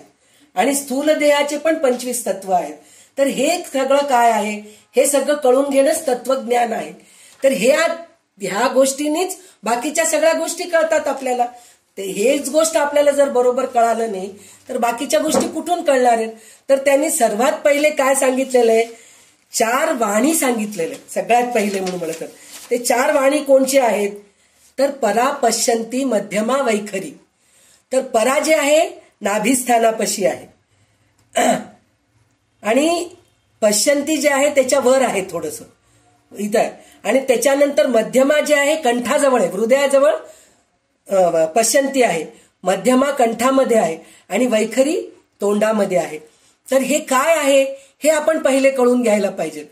तर काय म्हणून म्हणलं तर वैखरी जी आहे की नाही, म्हणजे जे तोंडामध्ये असती ती वैखरी कुठे आहे, ती कसं उपयोगाला येते आपल्याला, म्हणजे उच्चारलेले उच्चारलेले बोलणे जे आपण सर्वांना ऐकू येते. म्हणजे आता मी बोलू लागले तुम्हाला ऐकू येते, तुम्ही बोललेलं मला ऐकू येते. तर जे बोललेले बोलणं आणि ऐकणं जे आहे ते आहे वैखरीतून निघालेले शब्द आहेत. मध्यमा हे कंठात आहे. तर ही काय आहे, ही वाणी आपल्या मनातल्या मनात आपण बोलतो, जी अजून उच्चारलेली नसते. आपण बोलत नसतो पण आपल्या मनामध्ये बोलणं चालू असतं, काहीतरी बडबड बडबड आपण आपल्या मनातच बडबड करत असतो. ते मध्यमामधून येतं, कंठातून येतं. तर आता आपण म्हणतो की नाही नामस्मरण करायचंय, तर वैखरीतून करणं कसं आहे, श्रीराम जय राम जय जय राम, श्रीराम जय राम जय जय राम, श्रीराम जय राम जय जय राम, हे झालं. त्याच्यानंतर हे जे मध्यमामध्ये जे असते की नाही, तर आपण काम करत असतो, ओठ हालत नाहीत पण स्तोत्र चालू असतं, नामजप चालू असतं, ते मध्यमामधून चालू असतं. पश्यंती ही वाणी म्हणजे विचार, जी अजून शब्दात व्यक्त झालेली नसती. म्हणजे आपलं संकल्पना, आपण काहीतरी करावं म्हणून विचार करत असतो, काहीतरी बोलावं म्हणून विचार करत असतो. हे जे आहे ना ते पश्यंतीमधून म्हणजे हृदयातून येत असतं ते सगळ्या गोष्टी. त्याच्यानंतर परावाणी जी ही आहे की नाही, ती उच्चतम चेतनेची पातळी आहे, जिथे विचार आणि वाणी एकरूप होतात. हे साधनाच्या उच्चतम अवस्थेत अनुभवायास मिळते म्हणून म्हणतात. म्हणजे हे जे आहे अजपा जप, म्हणजे हे आपण काही करत नाहीत, विचारही करत नाहीत, पण ते चालू असतं, श्वासोश्वासाबरोबर जे चालू असतं की नाही, ते जे आहे परा म्हणून आहे. तर हे 4 वाणी काय आहे हे आता आपण कळून घेतलो. त्याच्यानंतर त्यांनी काय सांगितलेले आहेत, आता पंचप्राणाबद्दल सांगितलेले. तर पंचप्राण काय आहेत, तर व्यान, समान, उदान, अपान, प्राण, हे पंचप्राण आहेत. हे कोणते आहेत, हे सूक्ष्म देहातले आहेत. म्हणजे हे दिसतात का आपल्याला, प्राण दिसतं का, नाही दिसत, काहीच दिसत नाही आपल्याला. तर हे पंचप्राण जे आहे हे व्यान सगळ्यात पहिले सांगितलेत. तर हे व्यान, हे पंचप्राण म्हणजे काय, प्राण म्हणजे काय, वायू. हे 5 प्रकारचे वायू आहेत, हे आपल्या शरीरामध्ये आहेत, हे आपल्याला दिसत नाहीत, पण ते कुठं कुठं राहतात आणि ते काय कार्य करतात हे आपल्याला बघायचंय. म्हणजे सर्वांगभर व्यान असतं.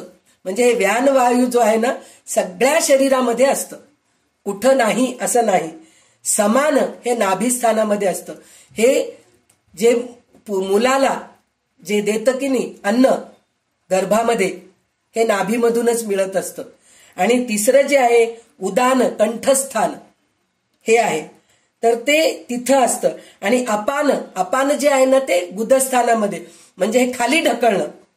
उदान जे आहे कंठस्थान, म्हणजे उचकी येणं, खोकला येणं, शिंका येणं, हे सगळं वर जे येतं की नाही, उलटी होणं, हे सगळं काम उदान वायू करतं. उदान वायूमुळे हे सगळं होतं.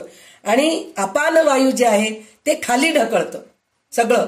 म्हणजे आता संडास, मल, मूत्र हे सगळं खाली ढकलायचं जे काम आहे की नाही ते अपान वायू करतं.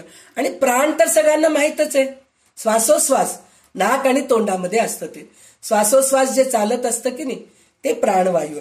म्हणजे हे आपल्याला हे शिकून घ्यायचंय. शिकल्यानंतर काय करायचं हे शेवटच्या ओवीमध्ये रामदास स्वामी सांगितलेले आहेत. त्याच्यानंतर त्यांनी काय सांगितलेलं आहे, पंचेंद्रिय हे सांगितलेले. पंचेंद्रिय काय आहेत, पंच ज्ञानेंद्रिय सांगितलेत, नंतर पंच कर्मेंद्रिय सांगितलेत. तर पंच ज्ञानेंद्रिय काय काय आहेत, तर कान, त्वचा, डोळे, जीभ आणि नाक. कानाचं काम काय, ऐकणं आहे. त्वचाचं काम काय आहे, शीतोष्ण म्हणजे गरम थंड अनुभवणं. डोळे हे पाहतं.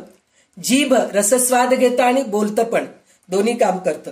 नाक गंध घेतं, म्हणजे हे फक्त क्रिया करतात. म्हणजे ज्ञानेंद्रिय जे आहेत ना, हे सगळं न दिसायचे सगळं चालू आहे. म्हणजे दिसणं हे आपल्याला नाही, अनुभव आहे हे सगळ्या गोष्टीचं. आणि पंचकर्मेंद्रिय म्हणजे काय आहे? वाचा म्हणजे बोलणं, म्हणजे आपलं मुख. नंतर हात, हाताने आपण काय करतो? कोणाला देतो, कोणाकडून घेतो, हे क्रिया करतो आपण. पाय जाणं येणं काम करतं, कुठंतरी जातं कुठंतरी येतं. त्याच्यानंतर जननेंद्रिय, जननेंद्रिय म्हणजे मूत्र, म्हणजे आपली जे मूत्र आपण विसर्जित करतो. आणि रती, रती म्हणजे काय? पुत्र, पुत्र म्हणण्याच्या पेक्षा जग निर्माण, जगत उत्पत्ती करणं, सृष्टी उत्पत्ती करणं म्हणजे पुत्र पुत्री किंवा म्हणजे मूल जन्म देण्याचं काम हे जननेंद्रिय करतं. गुद हे जे आहे मलत्याग करतं. हे झालं पंच कर्मेंद्रियाचं काम झालं. नंतर पंच अंतःकरण आहे. म्हणजे हे सगळं आपल्या शरीरामध्येच आहे. पा हे सगळं आपल्याला माहित आहे, पण लक्ष जात नाही आपल्या ह्या सगळ्या गोष्टीकडे. म्हणजे हे सगळं आहे हे माहित आहे, पण आपण ह्या गोष्टीकडे लक्ष दिलं नाही. तर रामदास स्वामी आपल्याला हे व्यवस्थित समजून सांगत आहेत. पंच अंतःकरण म्हणजे काय आहे? अंतःकरण म्हणजे आठवण. आपल्याला अंतःकरणामध्येच आठवण येत असतं की नाही? अंतःकरण आहे हो, काय करावं आपण असं म्हणतो की नाही? म्हणजे त्याच्याबद्दल प्रेम, आठवण असतं. मन म्हणजे संकल्प विकल्प, म्हणजे करणं, आपण हे करूत का ते करूत का, संकल्प करणं जे असतं की नाही, ते मनामधून येतं आपल्याला. आणि बुद्धी निश्चित करतं. आपण संकल्प पहिले करतो, करावं की नाही करावं हे करतो, पण विवेकाने बुद्धी वापरून करायचंच किंवा नाही करायचं हे बुद्धी वापरते. चित्त म्हणजे त्याचं चिंतन करणं, सतत आपण त्याच्याबद्दल विचार करणं. अहंकार, शेवटी अहंकार अभिमान आपल्याला असतोच. खूप अभिमान नसलं तरी सूक्ष्म अभिमान असतो, सात्विक अभिमान आपल्याला असतोच. हे अभिमान आहे आपल्या शरीरामध्ये असलेलं. नंतर विषय पंचक. विषय पंचक म्हणजे काय? शब्द, स्पर्श, रूप, रसगंध हे आपल्याला हे पंच ज्ञानेंद्रियापासून मिळालेलंच आहे, पण त्याला पण विषय पंचक म्हणतात. हे झाले 25 तत्वे. हे सूक्ष्म देहाचे 25 तत्वे झाले. आणि ह्याच्यानंतर स्थूल देहाचे 25 तत्वे आहेत. तर स्थूल देहाचे 25 तत्वे काय आहेत? भूत पंचक म्हणजे आकाश, वायू, तेज, आप, पृथ्वी हे आहे. तर ह्याच्यामध्ये आपल्याला कुठून काय काय मिळतं हे ह्याच्यामध्ये सांगितलेलं आहे. काय काय असतं तर ह्याच्यामध्ये पंचभूतामध्ये कशी कार्य करतात म्हणून म्हणलं तर स्थूल आकाशामध्ये आकाश आहे, स्थूलामध्ये आकाश आहे. 5 गुणांनी कसे व्यक्त रूप धारण करते ते सांगतायत आता. म्हणजे ते आकाश काय करतं? आकाश काम, क्रोध, शोक, मोह आणि भय हे 5 गोष्टी आकाशाकडून मिळते. पुढे वायूमधून काय मिळतं? चलन, वळण, प्रसारण, निरोध आणि आकुंचन हे 5 गोष्टी ह्याच्यातून मिळतं, वायूमधून मिळतं. आणि भूक, तहान, आळस, झोप, मैथुन हे 5 गुण तेजाचे आहेत. तर हे कसं आपल्याला अनुभव येतं? भूक, तहान म्हणजे भूक लागली की आपण म्हणतो पोटात आग होऊ लागले, तहान लागलं तरी आग होत राहतं, म्हणजे अग्नी हे काम करतं. चलन वळण वायूचं काम म्हणजे वायू प्रसारित होत राहतं ना, म्हणून हे वायूचं काम ते करत असतं. आणि आकाश सर्वत्र पसरलेलं आहे, त्याला आकार नाहीये, रूप नाहीये, म्हणून ते काम, क्रोध, मोह, मद हे सगळं जे आहे ते आकाशाचं रूप आहे म्हणून सांगितलेलं आहे. नंतर हे रेत, लाळ, मूत्र, रक्त आणि घाम हे पाण्याचे प्रकार आहेत. म्हणजे आपल्या शरीरामध्ये सगळ्यांच्या शरीरामध्ये आहे की नाही? रेत म्हणजे ज्याच्यातून आपलं उत्पत्ती होते, जनन उत्पत्ती जे होते ते रेतापासून होतं. रक्त हे रक्त आहे म्हणूनच आता रक्त संपलं हो, शरीरामधलं पाणी पाणी झालं म्हणून म्हणतो, तर रक्त राहणं हे पण जरुरी आहे. लाळ, आपल्या तोंडातून लाळ नसलं तर जीभ वाळून गेलं तर आपल्याला बोलायला येईल का? येत नाही. जीभ सतत ओली राहायला पाहिजे, ते लाळ. नंतर मूत्र अतिशय होणं पण कठीण आहे, कमी होणं पण कठीण आहे. अतिशय झालं तर डिहायड्रेट होतं बॉडी, कमी झालं तर पोट फुगत जातं, तर ते मूत्र. आणि घाम, आपल्याला घाम येतच की नाही? उन्हाळ्यामध्ये येतं, काही असं एकदम घामागर्द झालो हो ऐकून असं आपण म्हणतो की नाही? म्हणजे हे घाम हे सगळं जे आहे ना हे पाण्याचं, पंचमहाभूतांचं जे आहे की नाही, पृथ्वी, वायू, आप, तेज हे जे सगळं आपण बघतोय की नाही, तर हे आपल्या शरीरामध्ये कसं आहे हे सांगतायत. आणि आता शेवटी पृथ्वीचं सांगितलेलं आहे. पृथ्वीमध्ये काय? हाडे, मांस, त्वचा, नाडी, रोम हे 5 पृथ्वीचे धर्म आहेत म्हणून सांगितलेले. म्हणजे हाडं आहेत आपल्या ह्याच्यामध्ये, मांस आहे, त्वचा आहे, नाडी आहे आणि रोम आहे. हे सगळे पृथ्वीचे तत्व आहेत. तर पृथ्वी, आप, तेज, वायू व आकाश या पंचमहाभूतांचे 25 गुण मिळून स्थूल देह बनतो. तर आता हे 25 गुण काय काय आहेत? तर आता हे आपल्याला पंचमहाभूतांचं आपल्या शरीरामध्ये कसं काय आहे हे आपण ऐकलो, पण हे 25 स्थूल देहाची तत्वे काय आहेत ते पण आता आपण बघून घेऊ. भूत पंचक म्हणलं तर हे आकाश, वायू, तेज, आप, पृथ्वी आहे. आणि विषय पंचक म्हणून म्हणलं तर तेच परत शब्द, स्पर्श, रूप, रस, गंध आहे. अंतःकरण पंचक म्हणजे अंतःकरण, मन, बुद्धी, चित्त, अहंकार आहे. पंचप्राण व्यान, अपान, समान, उदान, अपान, प्राण. नंतर पंच ज्ञानेंद्रिय कान, त्वचा. हे इथं सूक्ष्मामध्ये त्याचं क्रिया सांगितलेलं आहे. सूक्ष्मामध्ये इथं स्थूल शरीरच सांगितलेले आहेत. म्हणजे कान, हात, पाय, डोळे, नाक असं हे सगळं सांगितलेले आहेत. कर्मेंद्रिय पंचक म्हणजे वाणी, हात, पाय, जननेंद्रिय, गुद हे सगळं स्थूल देह आहेत म्हणून सांगितलेले आहेत. नंतर आता आपण ते त्याच्यामध्ये काय काय आहे ते बघितलोच आपण. म्हणजे एक एक तत्वामध्ये, आकाश तत्वामध्ये काय आपल्या शरीरामध्ये येतंय, तेज म्हणजे अग्नि तत्वामध्ये आपल्या शरीरामध्ये कसं उपयोग आहे, पृथ्वी तत्व कसं उपयोग आहे हे सगळं बघितलो. नंतर काय सांगितलंय? हे 4 गोष्टीचं सांगितलेलं आहे. एक 4 वाणी सांगितलेले आहेत आणि 4 देह सांगितलेले आहेत. तर ते 4 वाणी आपण बघितलेलो आहेत. काय बघितलो? वैखरी, मध्यमा, पश्चंती, परा. 5वं पण सांगितलंय, त्याच्यामध्ये परब्रह्म सांगितलेले. तर वैखरी कसं उपयोगात येतं? शब्दरूपाने येतं. मध्यमा नादरूप, आपण गुणगुण गुणगुण करतो की नाही, असं करून आपण हे करत असतो, गाणं म्हणत असतो किंवा कोणाच्या बद्दल सुद्धा बोलताना असं करून करतो की नाही, हे जे आहे मध्यमा नादरूप आहे. पश्चंती ध्वनिरूप म्हणजे हृदयातून येतं. आणि परा म्हणजे स्फुरण, म्हणजे ते आपण म्हणतो ना काय नाभीपासून आपण जे स्तोत्र वगैरे म्हणतो की नाही, म्हणताना आपण ते नाभीपासून म्हणलं तर आपल्याला बघा, तुम्ही स्वतः ह्या गोष्टी अनुभव करत असताल. आपण चांगलं स्तोत्र जर मनापासून म्हणू लागलो तर आपल्याला भूक लागते की नाही, म्हणजे नाभीचं एक्सरसाइज होतं तिथं आणि त्याच्यामुळे आपल्याला भूक लागते. म्हणजे जे नाभीपासून जे स्फूर्त आपल्याला ते परा आहे म्हणून आपल्याला हे केलेलं आहे. आणि वैखरीचं स्थान कुठं आहे? तोंडामध्ये आहे. मध्यमाचं स्थान कुठं आहे? कंठामध्ये आहे. पश्चंतीचं स्थान कुठं आहे? हृदयामध्ये आहे. पराचं स्थान कुठं आहे? नाभीमध्ये आहे. आणि परब्रह्माचं स्थान कुठं आहे? सर्वव्यापी आहे, सगळ्या ठिकाणी आहे, कुठं नाही म्हणून नाही, सगळ्या ठिकाणी आहे. आता पिंड ब्रह्मांड म्हणजे काय हे पण सांगितलेलं आहे. पिंडमध्ये स्थूल, सूक्ष्म, कारण, महाकारण, देह निरसन म्हणून सांगितलेलं आहे. स्थूल म्हणजे पंचमहाभूतांचं आहे, म्हणजे हेच पृथ्वी, आप, तेज, वायू आणि आकाश हे पंचमहाभूताचे स्थूल आहे. सूक्ष्म म्हणजे वासना, म्हणजे हेच काम, क्रोध, मोह, मद, मत्सर, लोभ हे सगळं आहे. कारण म्हणजे अज्ञान, म्हणजे आपण ह्या कारणानेच जन्मलो, ह्या कारणानेच हे काम झालं. म्हणजे हे कारण काय होतंय?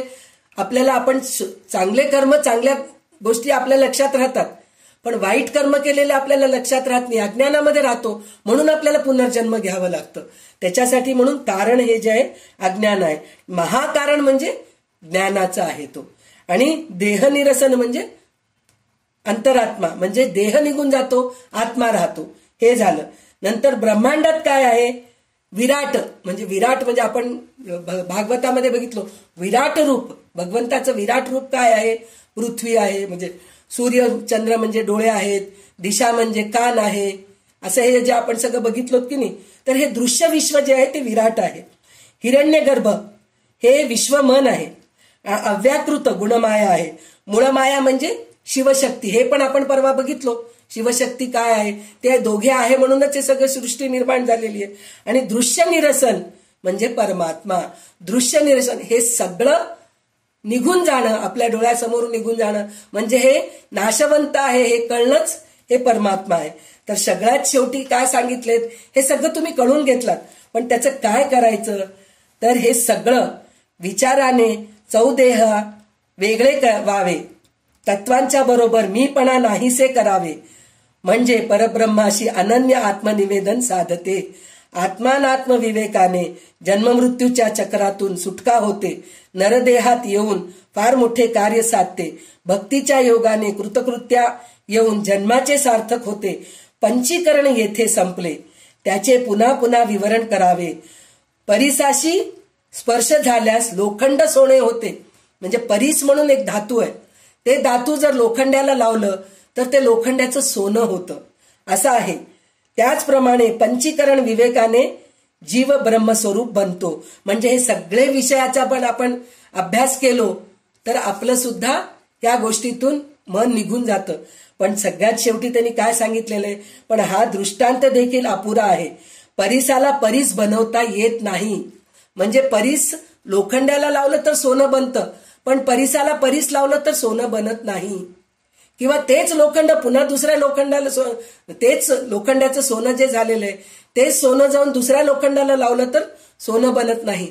पण इथं काय सांगितलंय, परंतु माणूस साधूला शरण गेला, म्हणजे साधू परीस आहे, आपण लोखंड आहोत, तर तो स्वतः साधू बनतो. हे तर पक्का आहे. म्हणजे आपण साधूच्या शरणात गेलो तर आपण सुद्धा साधू बनतो. आणि साधू स्वतः दुसऱ्यांना पण साधू बनवतो. आता मी म्हणले होते ना, टीचर ट्रेनिंग, आपण शिकतो, दुसऱ्यांना पण टीचर बनवतो आपण. एवढ्या आपल्यामध्ये कर्तृत्व आहे, पण ते आपल्याला माहीत नाही. त्याच्यामुळे सगळ्या ह्या गोष्टी होतात. तर हे तत्वनिरूपण पहिले कळून घ्या, नंतर हे सगळं नाशवंत आहे हे कळून घ्या आणि परमात्म्याकडे जा, आत्मचिंतन करा. हे आपल्याला ह्या समासामध्ये शिकायला मिळालेलं आहे. तर आता पुढचा समास जो आहे तनु चतुष्टय निरूपण म्हणून सांगितलेलं आहे. तर आता हे तनु चतुष्टय काय आहे हे बघूया आपण. वाच. वैदय ऋग्वेद समर्थ दशक 17वा समास 9वा तनु चतुष्टय निरूपण. स्थूल सूक्ष्म कारण महाकारण ऐसे हे चत्वार देह जाण. जागृती स्वप्न सुषुप्ती पूर्ण तुर्या जाणावे श्रीराम. विश्व तैजस प्राज्ञा प्रत्यगात्मा हे अभिमान. नेत्रस्थान कंठस्थान हृदयस्थान मूर्धनी ते श्रीराम. स्थूल भोग प्रविक्त भोग आनंद भोग आनंदा व भास भोग आनंदाव दाव भास भोग. ऐसे हे चत्वार भोग चौदेहाचे श्रीराम. अकार उकार मकार अर्ध मात्रा तो ईश्वर. ऐशा मात्राचा चत्वार चौदेहाचा श्रीराम. तमोगुण रजोगुण सत्वगुण शुद्ध सत्वगुण. ऐसे हे चत्वार गुण चौदेहाचे श्रीराम. क्रियाशक्ती द्रव्याशक्ती इच्छाशक्ती ज्ञानशक्ती. ऐशा चत्वार शक्ती चौदेहाच्या श्रीराम. ऐसी है 32 तत्वे दोहीची 50 तत्वे. अवघी मिळून 82 तत्वे अज्ञान आणि ज्ञान श्रीराम.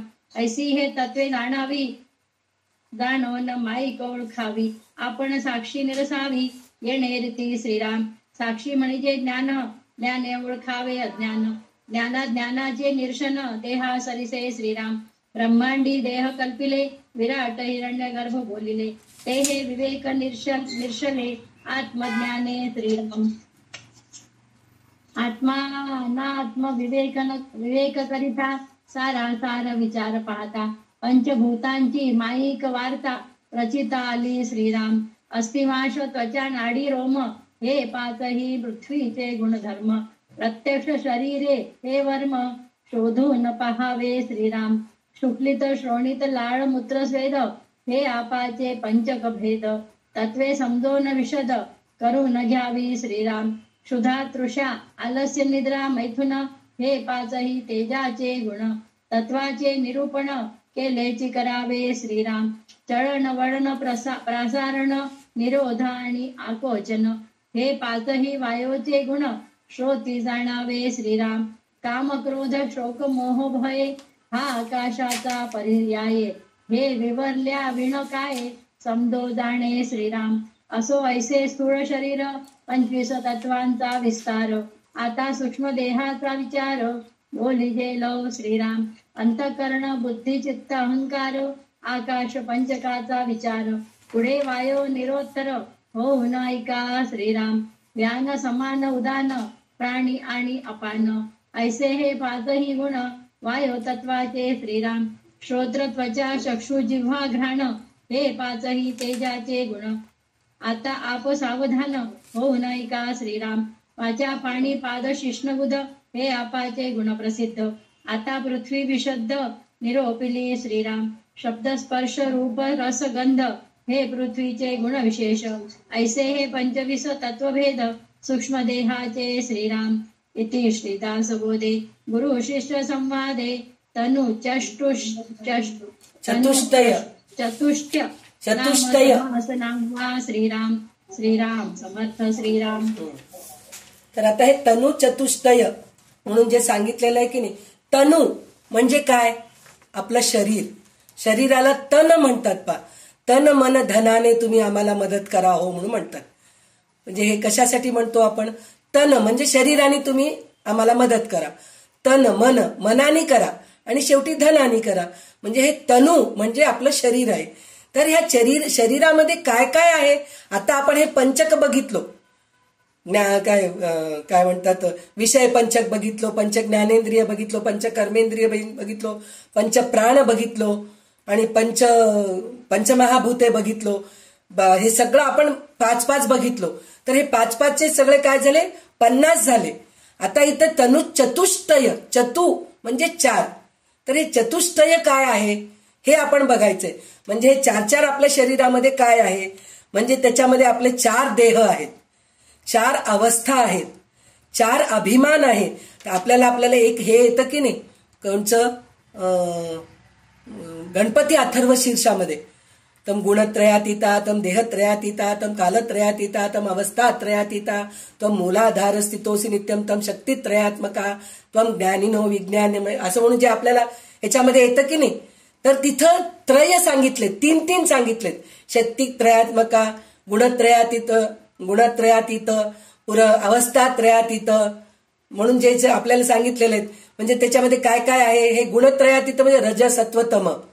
अवस्था म्हणून म्हणलं तर हे आहे काय, जागृती स्वप्न सुषुप्ती, हे सगळं आपल्याला तिथं 3 म्हणजे हे त्याच्या पलीकडचं हे आहे म्हणून आपल्याला गणपती अथर्व शीर्षामध्ये सांगितलेलं आहे. आता ह्याच्यामध्ये 4 सांगितलेले आहेत. तर 4 कोणचे आहेत ते सांगते. म्हणजे 4 देह आहेत, 4 अवस्था आहे, 4 अभिमान आहे, 4 स्थान आहेत, 4 भोग आहेत, 4 मात्रा आहेत, 4 गुण आहेत, 4 शक्ती आहेत. तिथं 3 आहेत. इथं शेवटचं जे आहे की नाही ते सगळं परब्रह्माचंच आहे. ते न दिसायचे आहेत, म्हणजे ते अनुभवायचंच असतं. हे 4थं सांगितलेलं. गणपती अथर्व शीर्षामध्ये 3 तेच इथं आहे आणि गणपती अथर्व शीर्षामध्ये तेच आहे. फक्त 4थं त्याच्यामध्ये घेतलेलं नाहीये. इथं 4 गोष्टी घेतलेल्या आहेत. तर हे सगळे म्हणून 32 तत्वे होतात. म्हणजे आता हे 32 तत्व आणि 25 देहाची स्थूल देहाची तत्वे आणि सूक्ष्म देहाची 25 तत्वे मिळून काय झाले, 50 झाले. आणि हे 24 झाले. तर 24 आणि 50 मिळून 24 नाही, सॉरी 32 आणि 50 मिळून किती झाले, 82 झाले. आणि त्याच्यामध्ये 2 गोष्ट मिळवलं तर 84 होतात. आता आपण 84 लक्ष योनी म्हणून म्हणतो की नाही. तर हे 84 जे गोष्टी आहेत हे कळून घेतलं तर आपल्याला सगळं काही कळाल्यासारखं, सगळं वेदांत अध्यात्म सगळं. पण हे कळालं म्हणून नुसतं वरचं नाही, त्याच्या गूढामध्ये जावं लागतं. म्हणजे ह्याच विषयाबद्दल पूर्ण वेदांत आहे. अहंकारावरती आहे, कामक्रोधावरती आहे, शरीरावरती आहे, पंचप्राणाबद्दल आहे, पंच महाभूतांबद्दल आहे, पंच ज्ञानेंद्रिय. म्हणजे तुम्ही कुठेही जा, काहीही वाचा, तुम्ही ज्ञानेश्वरी वाचा, ललिता सहस्रनाम वाचा, वेदांत वाचा, उपनिषदे वाचा, काहीही वाचा, ह्या 84 गोष्टीच्या व्यतिरिक्त दुसरं काहीही नाही. फक्त उदाहरणं वेगळं दिलेले असतील, त्यांचे अनुभव वेगळे दिले असतील, तेवढंच आहे.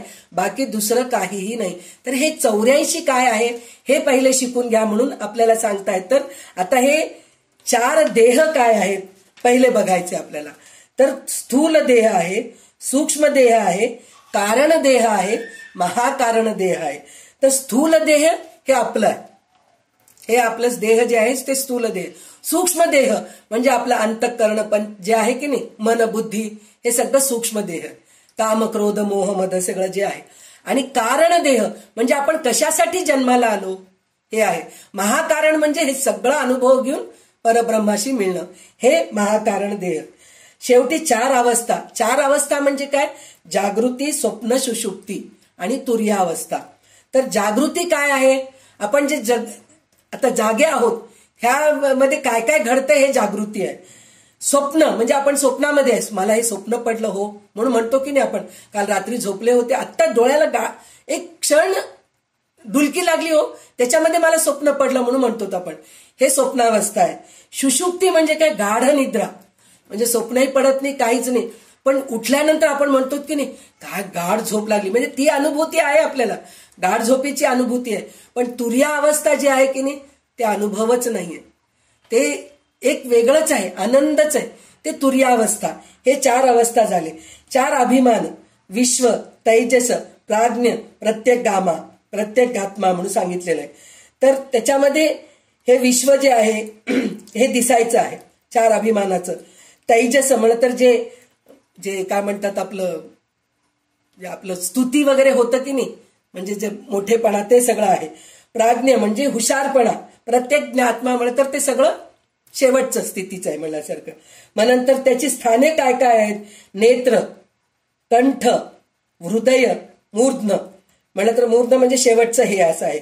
आणि स्थूल, चार भोग जे आहेत, स्थूल, प्रविविक्त, आनंद, आनंदावभास, म्हणजे आता आपण म्हणलो होतो की नाही, स्थूल ह्याच्यामध्ये सुखदुःख आहे, प्रविविक्त म्हणून म्हणलं तर ते आपल्याला विवेकाने कळून घ्यायचं आहे. नंतर त्याचा आनंद काय आहे ह्याच्यामध्येच आपल्याला राहायचं आहे. आणि शेवटी आनंदाभास म्हणून म्हणलं तर ते तर शेवटी आपण समाधी स्थितीमध्येच जाणं आहे. नंतर चार मात्रा आहेत ओंकाराचे, अकार, उकार, मकार, अर्धमात्रा, हे सांगितलेले आहे. आणि चार गुण सांगितलेले आहेत, तम, रज, सत्व आणि शुद्ध सत्व. म्हणजे तम म्हणजे रागीट स्वभाव, रज म्हणजे दोन्ही थोडं रागीट असतं, आपण सगळे रजोगुणाचेच आहोत. आणि सत्वगुण म्हणजे त्यांना राग व माहीतच नाही. शुद्ध सत्व म्हणलं तर तिथं सगळं चांगलंच आहे, असं शुद्ध सत्व आहे. नंतर चार शक्ती जे आहेत, इच्छाशक्ती, आता तिथं आपल्याला ह्याच्यामध्ये सुद्धा आहे, ललिता सहस्रनाम मध्ये सुद्धा आहे, इच्छाशक्ती, ज्ञानशक्ती, क्रियाशक्ती, हे सांगितलेलं आहे. तर इथं चार शक्ती सांगितलेल्या आहेत आपल्याला. शक्ती त्रयात्मका म्हणून गणपती अथर्वशीर्षामध्ये सुद्धा आलेले, क्रिया, द्रव्य, इच्छा आणि ज्ञान, हे जे सांगितलेले आहेत आपल्याला. तर हे झाले 1 2 3 4 5 6 7 8, म्हणजे चार देह, चार अवस्था, चार अभिमान, चार स्थान, चार भोग, चार मात्रा, चार गुण, चार शक्ती, हे झाले 32. तर हे 32 आणि 50 मिळून 82 झाले. आणि 2 अज्ञान आणि ज्ञान हे मिळून 84 झाले. तर हे 84 तत्वे आपल्या शरीरामध्ये आहेत. तनु चतुष्टय, तनूमध्ये आहेत. हे सगळं आपण जाणून घेऊन परत त्याचं निरसन करायचंय. म्हणजे हे सगळं आहे, हे सगळं नाशवंत आहे, हे कळून घेऊन आपण परब्रह्मापर्यंत जायचंय. म्हणून ह्या समासाचं नाव तनुचष्टय म्हणून नाव दिलेलं आहे. आता शेवटचं एक आहे, थोडे 10 मिनिटं उशीर होईल, चालेल. तर टोपण सिद्ध लक्षण, म्हणजे ह्या दशकाचं शेवटचं समास आहे. तर टोपण सिद्ध लक्षण म्हणून सांगितलेलं आहे. तर हे टोपण सिद्ध का सांगितलेले आहेत? टोपण म्हणजे टोमणं मारणं. म्हणजे काही लोक सिद्ध झालेले असतात, त्यांना सिद्धावस्था प्राप्त झालेली असती, पण ते वरवरचं असतं, मनातून झालेलं नसतं. तर ते कसं आहे ते आपल्याला हे शेवटचं ह्याच्यामध्ये सांगतायत. तर आता आपण हे बघूया. तर वाच आता शेवटचं समास या दशकात. समर्थ दशक 17वा समास 10वा. टोणप सिद्ध लक्षण. आवण दोखी हटकेश्वर, त्यास घडे नमस्कार. महिमा अत्यंतची थोर, तया पाताळ लिंगाचा श्रीराम. परंतु तेथे जाववेना, शरीरे दर्शन घडेना. विवेके आणावे अनुमाना, तया ईश्वरासी श्रीराम. आता समुद्रांचे वेडे, उदंड भूमी पहिलीकडे. शेवटी तुटले कडे भूमंडळाचे श्रीराम. 7 समुद्र ओलांडावे तेथे जाणे कैसे फावे. म्हणून विवेकी असावे साधू जन श्रीराम. जे आपणास नव्हे ठावे ते जाणत्यास पुसावे. मनोवेगे तने फिरावे हे तो घडे ना श्रीराम. जे चर्मदृष्टीस नव्हे ठावे ते ज्ञानदृष्टीने पहावे. ब्रह्मांड विवरो न राहावे समाधाने श्रीराम. मध्ये आहे भूमीचे चढळ म्हणून आकाश आणि पाताळ. ते चढळ नसता अंतराळ तहू कडे श्रीराम. तयास परब्रह्म म्हणावे जे उपाधी वेगळे स्वभावे. जेथे दृश्य मायेच्या नावे शून्याकार श्रीराम. दृष्टीचे देखणे दृश्य मानाचे देखणे भास. मनातीत निराभास विवेके जाणावे श्रीराम. दृश्य भास अवघा विघडे विवेक तेथे पाप वाढे. भूमंडळी ज्ञाते थोडे सूक्ष्म दृष्टीचे श्रीराम. वाच्यांश वाचेने बोलावा न बोलता अक्षांश जाणावा. निर्गुण अनुभवास जाणावा गुणाचे न योगे श्रीराम. नाना गुणास आहे नाश निर्गुण ते अविनाश. ढोबळ्याहून विशेष सूक्ष्म देखणे श्रीराम. जे दृष्टीस न पडे ठावे ते ऐकोन जाणावे. श्रवण मनने पडे ठावे सकळ काही श्रीराम. अष्टधेचे जिनस नाना उदंड पाहता कळेना. आवघे सगट विटावेना कोणी एके श्रीराम. सगट सारिखी स्थिती झाली तेथून परीक्षाच बुडाली. चवी नटाने कालविली नाना अन्य श्रीराम. टोणपा नवे गुणग्राहिक मूर्खास कळेना विवेक. विवेक आणि अविवेक एकच म्हणते श्रीराम. उंच नीच कळेना त्याला तेथे अभ्यासाची बुडाला. नाना अभ्यासे प्राणी आला सुटिका कैची श्रीराम. वेड लागून झाले रे ओंगळ त्यास सारिखेच वाटे सकळ. ते जाणावे बाष्कळ विवेकी नवती श्रीराम.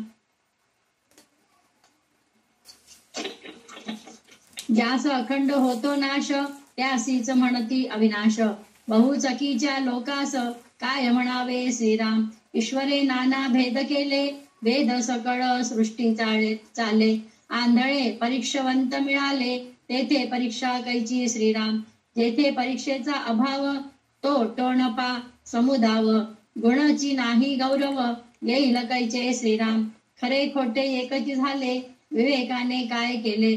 असार सांडून सार घेतले साधू जनी श्रीराम. उत्तम वस्तूची परीक्षा कैसी घडे नत दृष्टा. दीक्षा हिना पाशी दीक्षा येईल कैशी श्रीराम. आपले न ओंगळपणे दीक्षा करून शौच नेणे. वेदशास्त्रे पुराणे त्यास काय करीती श्रीराम. आधी राखावा आचार मग पहावा विचार. आचार विचारे पैलपार पाविजे तो श्रीराम.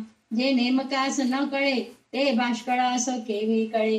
डोळस ठकती आंधळे कोण्या कामाचे श्रीराम. पाप पुण्य स्वर्ग नरक अवघेच मानले एक. विवेक आणि अविवेक काय मानावे श्रीराम.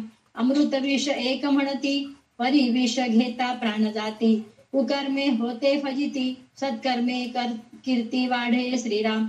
इहलोक आणि परलोक जेथे नाही साकल्य विवेक तेथे अवघेच निरर्थक सकळ काही श्रीराम. म्हणून संत संगेची जावे शास्त्राची श्रवण करावे. उत्तम गुणास अभ्यासावे नाना प्रयत्ने श्रीराम. इथे श्रीदास बोधे गुरु शिष्य संवादे. टोणप सिद्ध लक्षण नाम समास 10वा श्रीराम. समर्थ श्रीराम. जय जय रघुवीर समर्थ. तर आता ह्याच्यामध्ये टोणप म्हणत तर टोमणे मारणं हे आहे. पण ह्याच्यात टोमणे मारायचं कशासाठी आहे म्हणजे हे सगळं आपण शिकलोय पण हे काहीही आपण उपयोगात आणत नाहीत. तर त्याचा काहीही उपयोग नाहीये. म्हणजे हे उपयोगात आणा म्हणून आपल्याला टोमणं मारतायत. स्वामी रामदास स्वामी आपल्याला टोमणं मारतायत की इतकं मी तुम्हाला सगळं सांगितलं पण तुमच्या समोर सांगून शेवटी त्यांनी एक ओबी इतकं म्हणजे क्रूरतेने आपल्याला संबोधलेलं आहे. आपण तितके मूर्ख आहोत असं आपल्याला संबोधलेलं आहे. तर आता इथं याच्यामध्ये काय सांगितलंय परब्रह्म सूक्ष्म आहे तेथे स्थूल दृष्टी उपयोगी पडत नाही. ज्ञानदृष्टीनेच ते पाहता येते. म्हणून श्रवणाने व मननाने सूक्ष्म दृष्टी जोपासून सारे ब्रह्मांड शोधावे म्हणून सांगितलेले. म्हणजे सारे ब्रह्मांड शोधावे म्हणून मात्र आपण सगळं शरीराने जाऊ शकतो का? एका जन्मामध्ये सगळं काही फिरू शकतो का? 7 समुद्र ओलांडून चालत 7 समुद्र ओलांडून जाऊ शकतो का? पूर्ण पृथ्वी आपण प्रदक्षिणा करू. नर्मदा परिक्रमा होत नाही आपल्याकडून साधं, तर ते कुठलं होणार आहे पूर्ण हे करणं? तर त्याच्यामध्ये त्यांनी एक गोष्ट असं सांगितलंय की पृथ्वीच्या भोवती 7 समुद्राचे आवरण आहेत. त्या आवरण उदकामध्ये हाटकेश्वर नावाचे शिवलिंग आहे. त्यास मी नमस्कार करतो. म्हणलं तर हे 7 समुद्राच्या मध्ये पाताळामध्ये एक शिवलिंग आहे, त्यांना मी नमस्कार करतो. तिथपर्यंत आपण जाऊ शकत नाहीत म्हणून सांगितले. त्या पाताळ लिंगाचा महिमा फार थोर आहे, पण ते स्थूल देहाने जाऊन प्रत्यक्ष दर्शन घेता येत नाही. म्हणून त्या ईश्वराबद्दल विवेकानेच कल्पना करावे म्हणून सांगितलेलं आहे. कारण ते 7 समुद्राने वेढे घातलेले आहेत. तर त्याच्यामध्ये त्यांनी काय सांगितलेलं आहे, तर परब्रह्म पाताळलिंगासारखे आहे. म्हणजे परब्रह्म जे आहे ना, म्हणजे आपण 7 समुद्र ओलांडून जाऊ शकत नाहीत. तर त्याच्यासाठी आपण काय करायचं, ते स्थूल देहाने जाता येत नाही. विवेकाने त्याची कल्पना करावी. म्हणजे ते कसं आहे हे आपण विवेकाने कल्पना करावं आणि ज्ञानदृष्टीची मदत घेऊन सर्व ब्रह्मांड फिरून बघावे. म्हणजे आपण म्हणतो की नाही, मनासारखं तेज काही नाहीये. म्हणजे जे सगळ्यात स्पीड काय आहे म्हणून विचारतं आपल्याला प्रश्न यक्ष प्रश्नामध्ये आहे ना, सगळ्यात लवकर पोचणारं काय आहे, तर मन आहे. तर आपण मनाने सगळ्या गोष्टीचं अभ्यास करायला पाहिजे म्हणून सांगितलेलं आहे. ब्रह्मांड फिरून बघावे, ब्रह्मांडाचे विवरण करावे, तत्वशोधन करावे आणि समाधानाने राहावे. परब्रह्म अत्यंत सूक्ष्म आहे. ते उपाधी शून्य आहे. ते दृश्य शून्य आहे. इंद्रिये व मन तेथपर्यंत पोचू शकत नाही. आपण अत्यंत सूक्ष्म होऊन जगाकडे सूक्ष्म दृष्टीने पाहणारे फार थोडेसे पुरुष सापडतात. म्हणजे हे सगळं करणारे फार कमी लोक आहेत. आपण अर्थरूप होऊन निर्गुणाचा अनुभव घ्यावा, आचार आणि विचार सांभाळावा, श्रवणाने व मननाने सूक्ष्मदृष्टी वाढवावी आणि तिच्या साह्याने असार टाकून सार घ्यावे. म्हणजे हे साक्षात्कार जे होतं की नाही, हे तुम्हाला प्रत्यक्ष मूर्ती दिसते का हो? म्हणजे दगडाची मूर्ती हे वगैरे म्हणतो आपण, साक्षात्कार झालं. साक्षात्कार म्हणजे हे आपण मनानेच आपल्याला दिसतं की नाही, डोळे बंद केल्यानंतर प्रत्यक्ष दिव्य दृष्टीने म्हणजे आपल्या ह्याच्याने बघतोय आपण. ह्या चर्मचक्षुनी दिसत नाही आपल्याला, पण ज्ञानदृष्टीने आपल्याला साक्षात्कार झालेलं दिसतं. तर हे सगळं आपण चिंतन मनन केल्यानंतरच ह्या सगळ्या गोष्टी होत असतात. तर त्याच्यासाठी म्हणून श्रवणाने व मननाने, म्हणजे इथं श्रवण करा आणि मनन करा म्हणून सांगितलेलं आहे. सूक्ष्मदृष्टी वाढवावी आणि तिच्या साह्याने असार टाकून द्यावा आणि सार ग्रहण करावा. यासाठी सर्वांगीण विवेक आवश्यक असतो. पुन्हा इथं सांगितलेले विवेक वापरा. माणूस संतांची संगती धरावी. संतांच्या संगतीमध्ये सच्छास्त्र श्रवण करावे आणि उत्तम गुणाचा प्रयत्नपूर्वक अभ्यास करावा. नुसतं संतांच्या संगतात राहून उपयोग नाही. सच्छास्त्र श्रवण करावं आणि ते आपण अभ्यास करावा म्हणून सांगितलेले. त्याच्यानंतर ज्यांना श्रवण मनन नाही आणि जे टोणपे म्हणजे मूर्ख आहेत, म्हणजे ज्ञानदृष्टी विहीन असतात, ते या सृष्टीलाच सत्य मानतात. म्हणजे सृष्टी काय आहे सगळं कळून घेऊन तेच सत्य मानतात. त्यांना खरी परीक्षा करता येतच नाही. अशा माणसांना वेदशास्त्रे तरी काय करतील? म्हणजे त्यांना हे काही सांगून उपयोगच नाहीये म्हणून असं म्हणणं आहे. तर त्याचं त्यांनी एक उदाहरण किती दिलंय. त्यांनी काय सांगितलेलं आहे की 23वी ओवी 24वी ओवीमध्ये आपलेण ओगळपणे दिशा करून शौच नेणे, वेदशास्त्रे पुराणे त्यास काय करीती. म्हणजे समजा एखादा माणूस शौचास गेला आणि न धुताच घाणेरडा राहिला तर वेदशास्त्र त्याला काय करू शकतं? म्हणजे त्या मूर्खाला स्वच्छ राहायचं सुद्धा कळत नाहीये. म्हणजे आपण असे आहोत. म्हणजे आपण बाहेर स्वच्छता बघतो, सुचिता शौच म्हणतो आपण. म्हणजे जे स्वच्छता आहे बाहेरचं शौच करतोय आपण सगळं, म्हणजे कपडे छान घालतोय, स्नान करतोय, मेकअप करतोय, सगळं काही करतोय, पण मनच शुद्ध नाही, त्याला उपयोग काय आहे हे ते सांगतायत. तर ह्याच्यानंतर ते काय म्हणतात, म्हणजे त्याला काहीच करू शकत नाही, तर मन शुद्ध ठेवा, तुम्ही तिथं बुद्धी वापरा, विवेक वापरा आणि सत्संगांच्या संगतीमध्ये राहा म्हणून संतांच्या संगतीमध्ये राहा म्हणून सांगितलंय. तर सूक्ष्म ज्ञान दृष्टी येण्यासाठी जो अभ्यास करायचा, त्यासाठी आचार व विचार दोन्ही पवित्र असायला पाहिजे. आचारही पवित्र राहायला पाहिजे, विचारही पवित्र. आचार म्हणजे कर्म आपले, विचार म्हणजे आपली बुद्धी, दोन्ही पवित्र असावे लागते. आचार विचार शुद्ध ठेवून सत्संगामध्ये सत्शास्त्र श्रवण केले तर सूक्ष्मामध्ये शिरण्याची युक्ती साधते म्हणून सांगितलेलं आहे. तर हे सगळं केल्यानंतर काय होतंय, तर परमार्थ खरा कसा असतो याची योग्य कल्पना येण्यास संतांच्या संगती खेरीज अन्य राजमार्ग नाही. त्याचप्रमाणे संतांकडून परमार्थ परग्रहण श्रवण केले तरच त्याचा योग्य अर्थ ध्यानात येतो.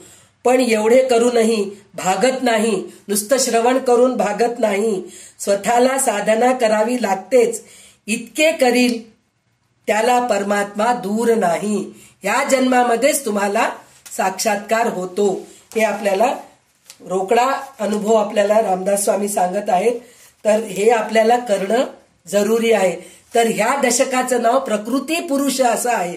तर हे प्रकृती पुरुषानेच हे दृश्यसृष्टी निर्माण झालेली आहे. तर हे दृश्यसृष्टी काय आहे, आपलं देह काय आहे, हे पूर्ण आपल्याला ह्या दशकामध्ये समजून सांगितलेलं आहे. हे सगळं समजून घेऊन हे सगळं नाशवंत आहे, हे सत्संगामध्ये जाऊन संतांकडून शिकून घेऊन आपण दुसऱ्यांना सांगायचा प्रयत्न करावं. तर आपल्याला परमात्मा दूर नाही आणि अध्यात्म दूर नाही. आणि आपण देहांते तव सानिध्यम देही मे परमेश्वर हे म्हणायची पण गरज नाही. परमेश्वर आपल्या सतत सहवासात आपल्या सतत असतो, हे आपल्याला अनुभव येतं. तर ह्याचा आपण प्रयत्न करूया आणि पुढच्या सोमवारी परत आपण दासबोधाचा अभ्यास करायचा हे करूया. तर त्याचा 18वा दशक आहे. तर त्या दशकाचं नाव बहुजिनसी म्हणून सांगितलेलं आहे. तर ते काय आहे आपण आता पुढे बघूया. चला आता आपण हळूहळू शेवटच्या टप्प्याला येत आहोत. तर आतापर्यंत जे ऐकलं ते आपण शिकलो. तर आता आपण कसं शिकवायचं हे सुद्धा आपल्याला रामदास स्वामी सांगितलेले आहेत. तर आपण शिकलो एवढं तरी आपल्याला विवेकाने समजायला पाहिजे, नाहीतर नुसतं ऐकलो असं नकोय, आपण शिकलो हे वाटायला पाहिजे.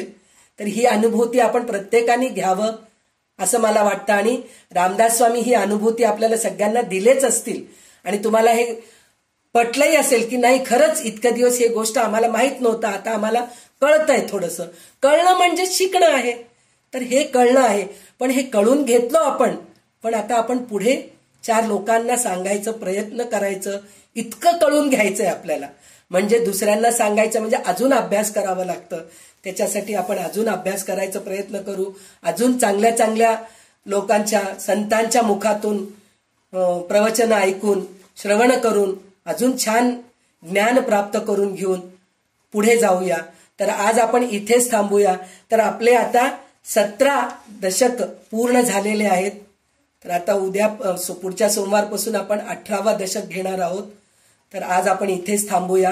तर पुन्हा एकदा मी तीच विनंती करते की माझ्याकडून जे काही कमी झालं असेल ते माझ्या अज्ञानामुळे, आणि जे काही चांगलं तुम्हाला जे समजलं ते सगळं माझ्या सद्गुरूंच्या कृपेनी, रामदास स्वामींच्या कृपेनी, भगवंताच्या कृपेनीच हे सगळं घडत आहे.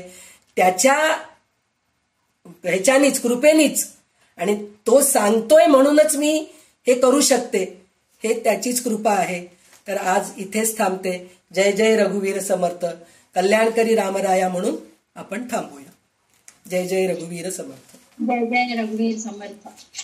कल्याणकरी रामराया रामराया, कल्याणकरी रामराया, जनहित विवरी जनहित विवरी जनहित विवरी, कल्याणकरी रामराया.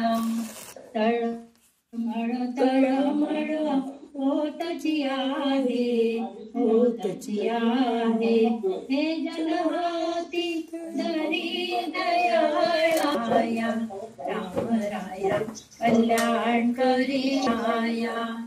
अपराधी जन सुखतची गेले, सुखतची गेले. तुझी सावरी दयाळा, कल्याण करी रामराया, रामराया कल्याण करी रामराया. कठीण त्यावरी कठीणची झाले, कठीणची झाले. आता न दिसे पुरी दयाळा, कल्याण करी रामराया, रामराया कल्याण करी रामराया. कोठे जावे काय करावे, काय करावे. आरंभिली बोहरी दयाळा, कल्याण करी रामराया, रामराया कल्याण करी रामराया. दास म्हणे आम्ही केले पावलो, केले पावलो. दयेसी नाही सरी दयाळा, कल्याण करी रामराया, रामराया कल्याण करी रामराया. जनहित विवरी, जनहित विवरी, जनहित विवरी. कल्याण करी रामराया. सदा सर्वदा योग तुझा घडावा, तुझे कारणी देह माझा पडावा. उपेक्षू नको गुणवंता अनंता, रघुनायका मागणे हेची आता. जय जय रघुवीर समर्थ.